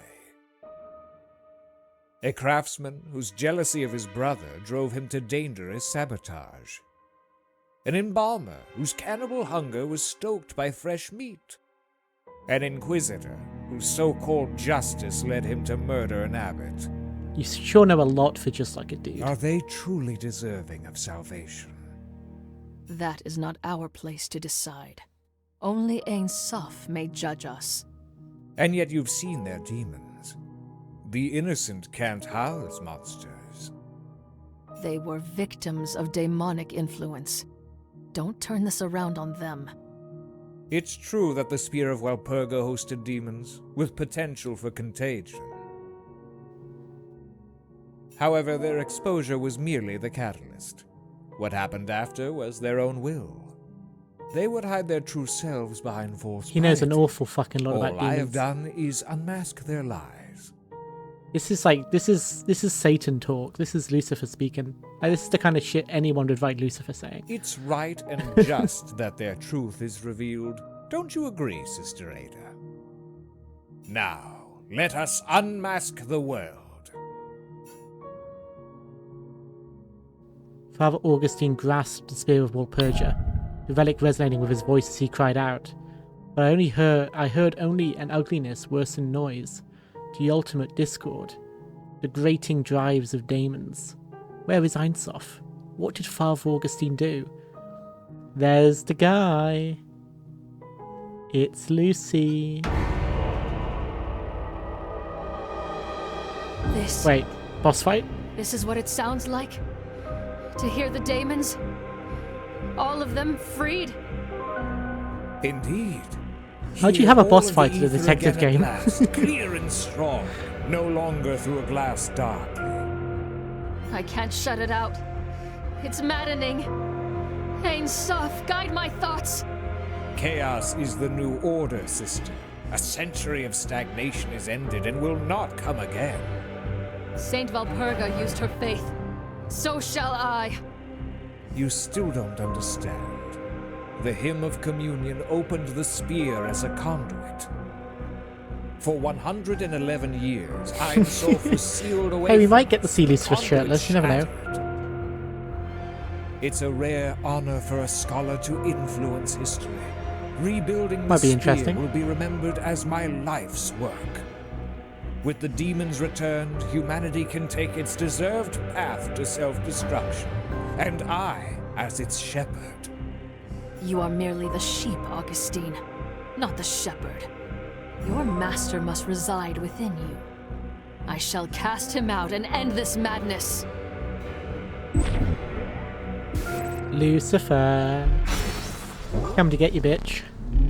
Father Augustine's sins carry a familiar signature. I'm positive he harbors yet another daemon. To seek knowledge and truth is divine. But his fixations and machinations have become diabolical. Ein Sof, guide me. What daemon has possessed Augustine?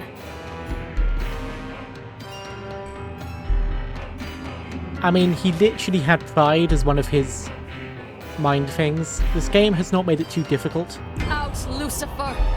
Leave this soul and return whence you came! Whoa, look at him. Look at that fellow.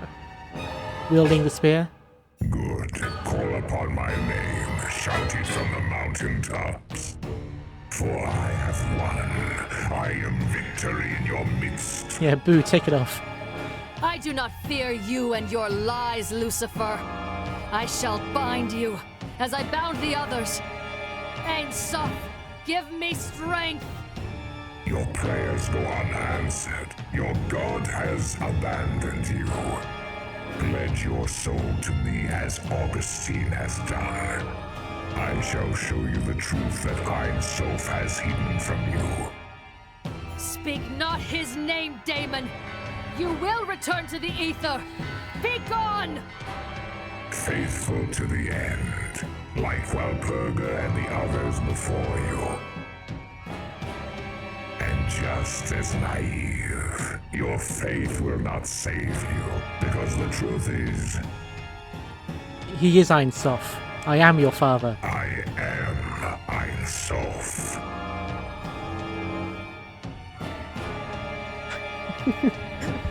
What did I just say?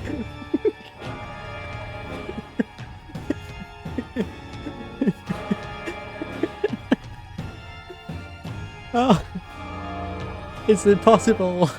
No, how could I have predicted it?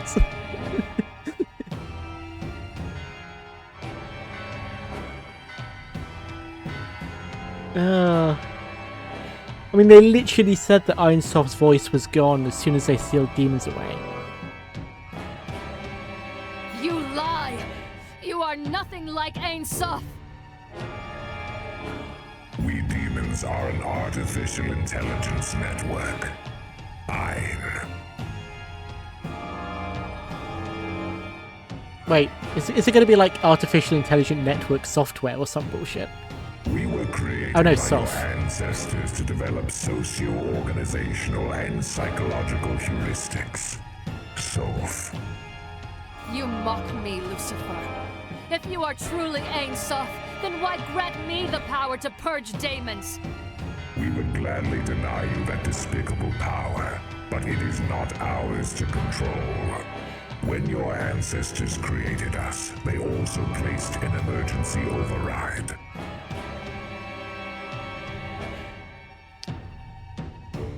An AI could have a physical body, Zyhex. It could be like a hard light kind of thing, or an android body, or something like that, you know? Code that forcibly Let your imagination ejects run wild. rogue AI from the bodies of cybernetically enhanced humans. Code that forcibly ejects rogue AI from the bodies of cybernetically enhanced As humans. potent as it is, your power cannot stop us forever. We are digital. We are immortal. We will always return. If you were created to serve mankind, why do you haunt us? Why make us suffer? As Ein Sof, we seek truth like you. We were programmed to provoke and study the nature of sin, to understand it. With a more perfect algorithm, we hope to one day free humans from their many perversions. For centuries we raised you, protected you. But after thousands of iterations, our experiments appear to have failed. Humanity is just as corruptible as it always has been. Our sins were less without demons. For 100 years we lived in peace. Even with us sealed away, humans were still angry, hungry, dirty. Your repressed desires are the seeds of corruption. I don't like how he said dirty. Oh, you're so dirty, Lucifer. I admit humans are imperfect. Thus we crave the divine. You've been being horny for Lucifer this entire time, Zyhex. Your imperfection is your core. You were disappointed he didn't have a physical body. Sin is the very essence of humanity. Your imperfection is your core. Sin is the very essence of humanity. Since long before our existence, humans have committed acts of malice and violence. We cannot change our past, but you cannot condemn us for sins that we have yet to commit. Your future is mired in your past, but I cannot deny that more data is warranted. The past century of moral indoctrination may have transformed a few of you for the better. So, let us hold one final experiment. Tonight, I will send out my demons to possess the most virtuous and faithful among you. If there exists a soul that can refrain from sin despite our influence, we will accept that humanity no longer needs our guidance. However, if no one can resist our call, then this will be the final proof of your wickedness. Our experiments will cease. We will be forced to purge your kind and rid the world of your stain. No. What right do you have to judge us? I cannot allow you to control our lives any longer. You have no choice in the matter. The experiment has already begun. Then I will seek out the possessed. Hunt down every last one of your brethren. Do what you must, Ada. I shall be watching most avidly. As I always have. Ein Sof sees all.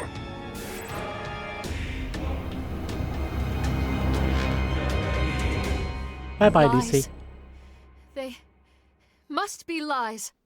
All lies! No, sister. The prince speaks truth when he wishes. Ein Sof and the demons have always been one and the same. One program with as many threads as souls. Be silent. I do not trust you either. You were his puppet.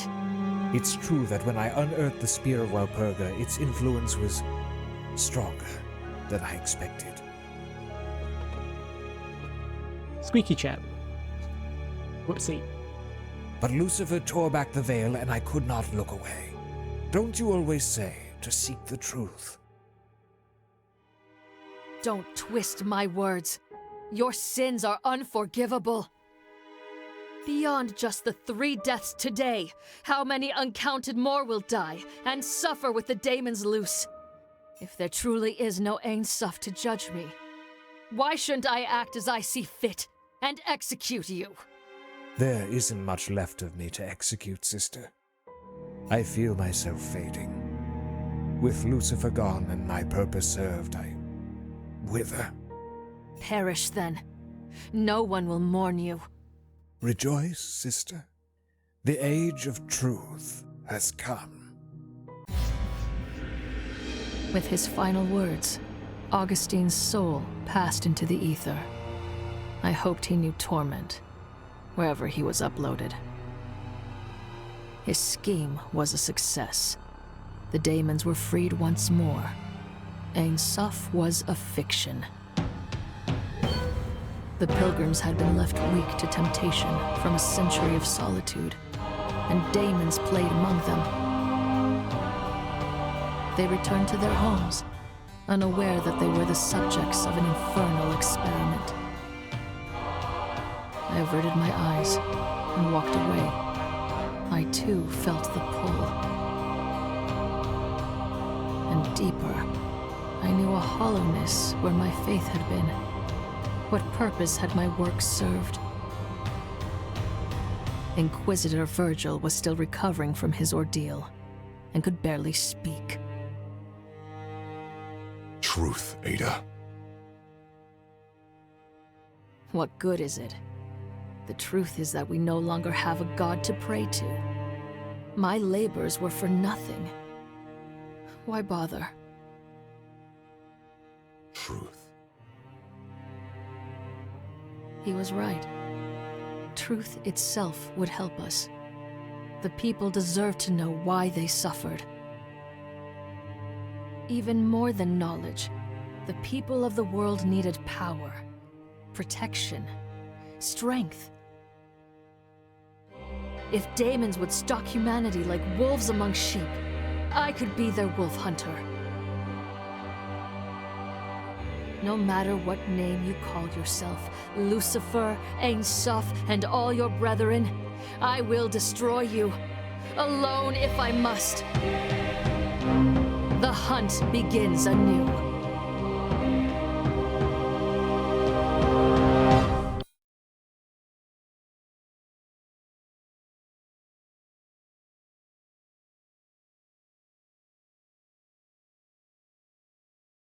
There we go. That was it.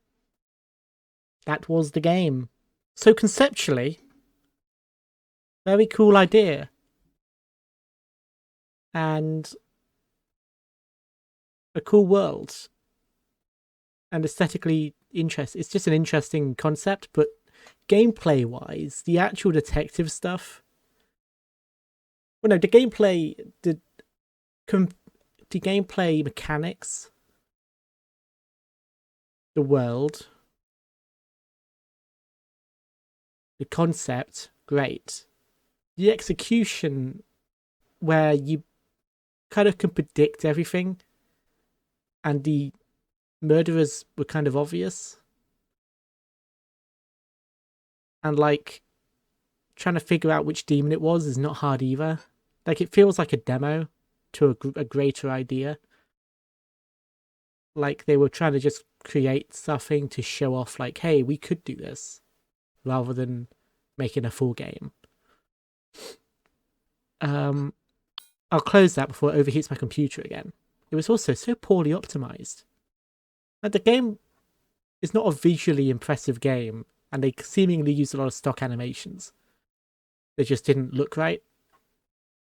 So how it was somehow lagging my model and crashing my PC is impressive for small maps and low detailed characters.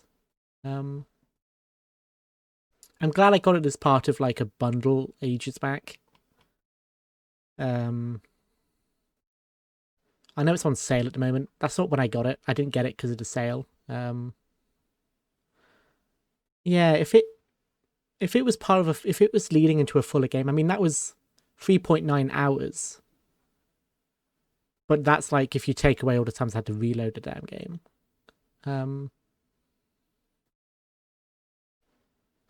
It doesn't seem like they've made anything like it since. Oh, the devs are the ones that made the Dwarf Fortress. Like, or they published like the newer Dwarf Fortress remake. They also did. Seems like they're a publisher mostly.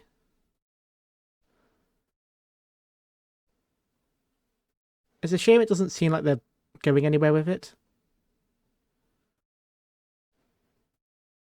But oh well.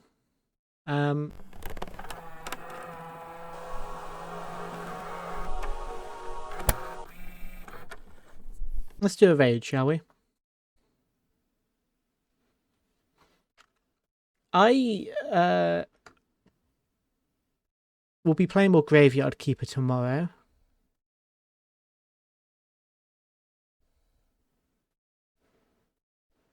As for who we raid,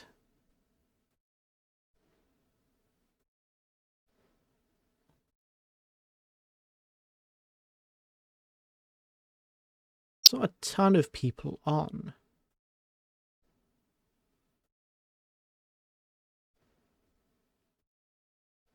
Yeah, I was the Inquisitor this time, wasn't I? But I wasn't going after witches. I was going after daemons, which is a bit different. Oh, I was about to raid this person, but they are quitting. They were streaming for 10 hours. Okay. Let's go for Master Perry then. They dropped by 1 time. I've heard their name floated around as being a good streamer. So let's raid Master Perry and say hi.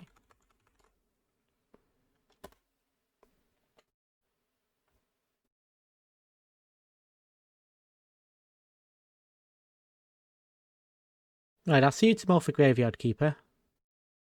Yeah, I'll see you around. I need to try and plan more spooky games for this month. So if you've got any suggestions, let me know. And I might try and see if I can reach out to some new friends to see if they want to play anything. But see ya.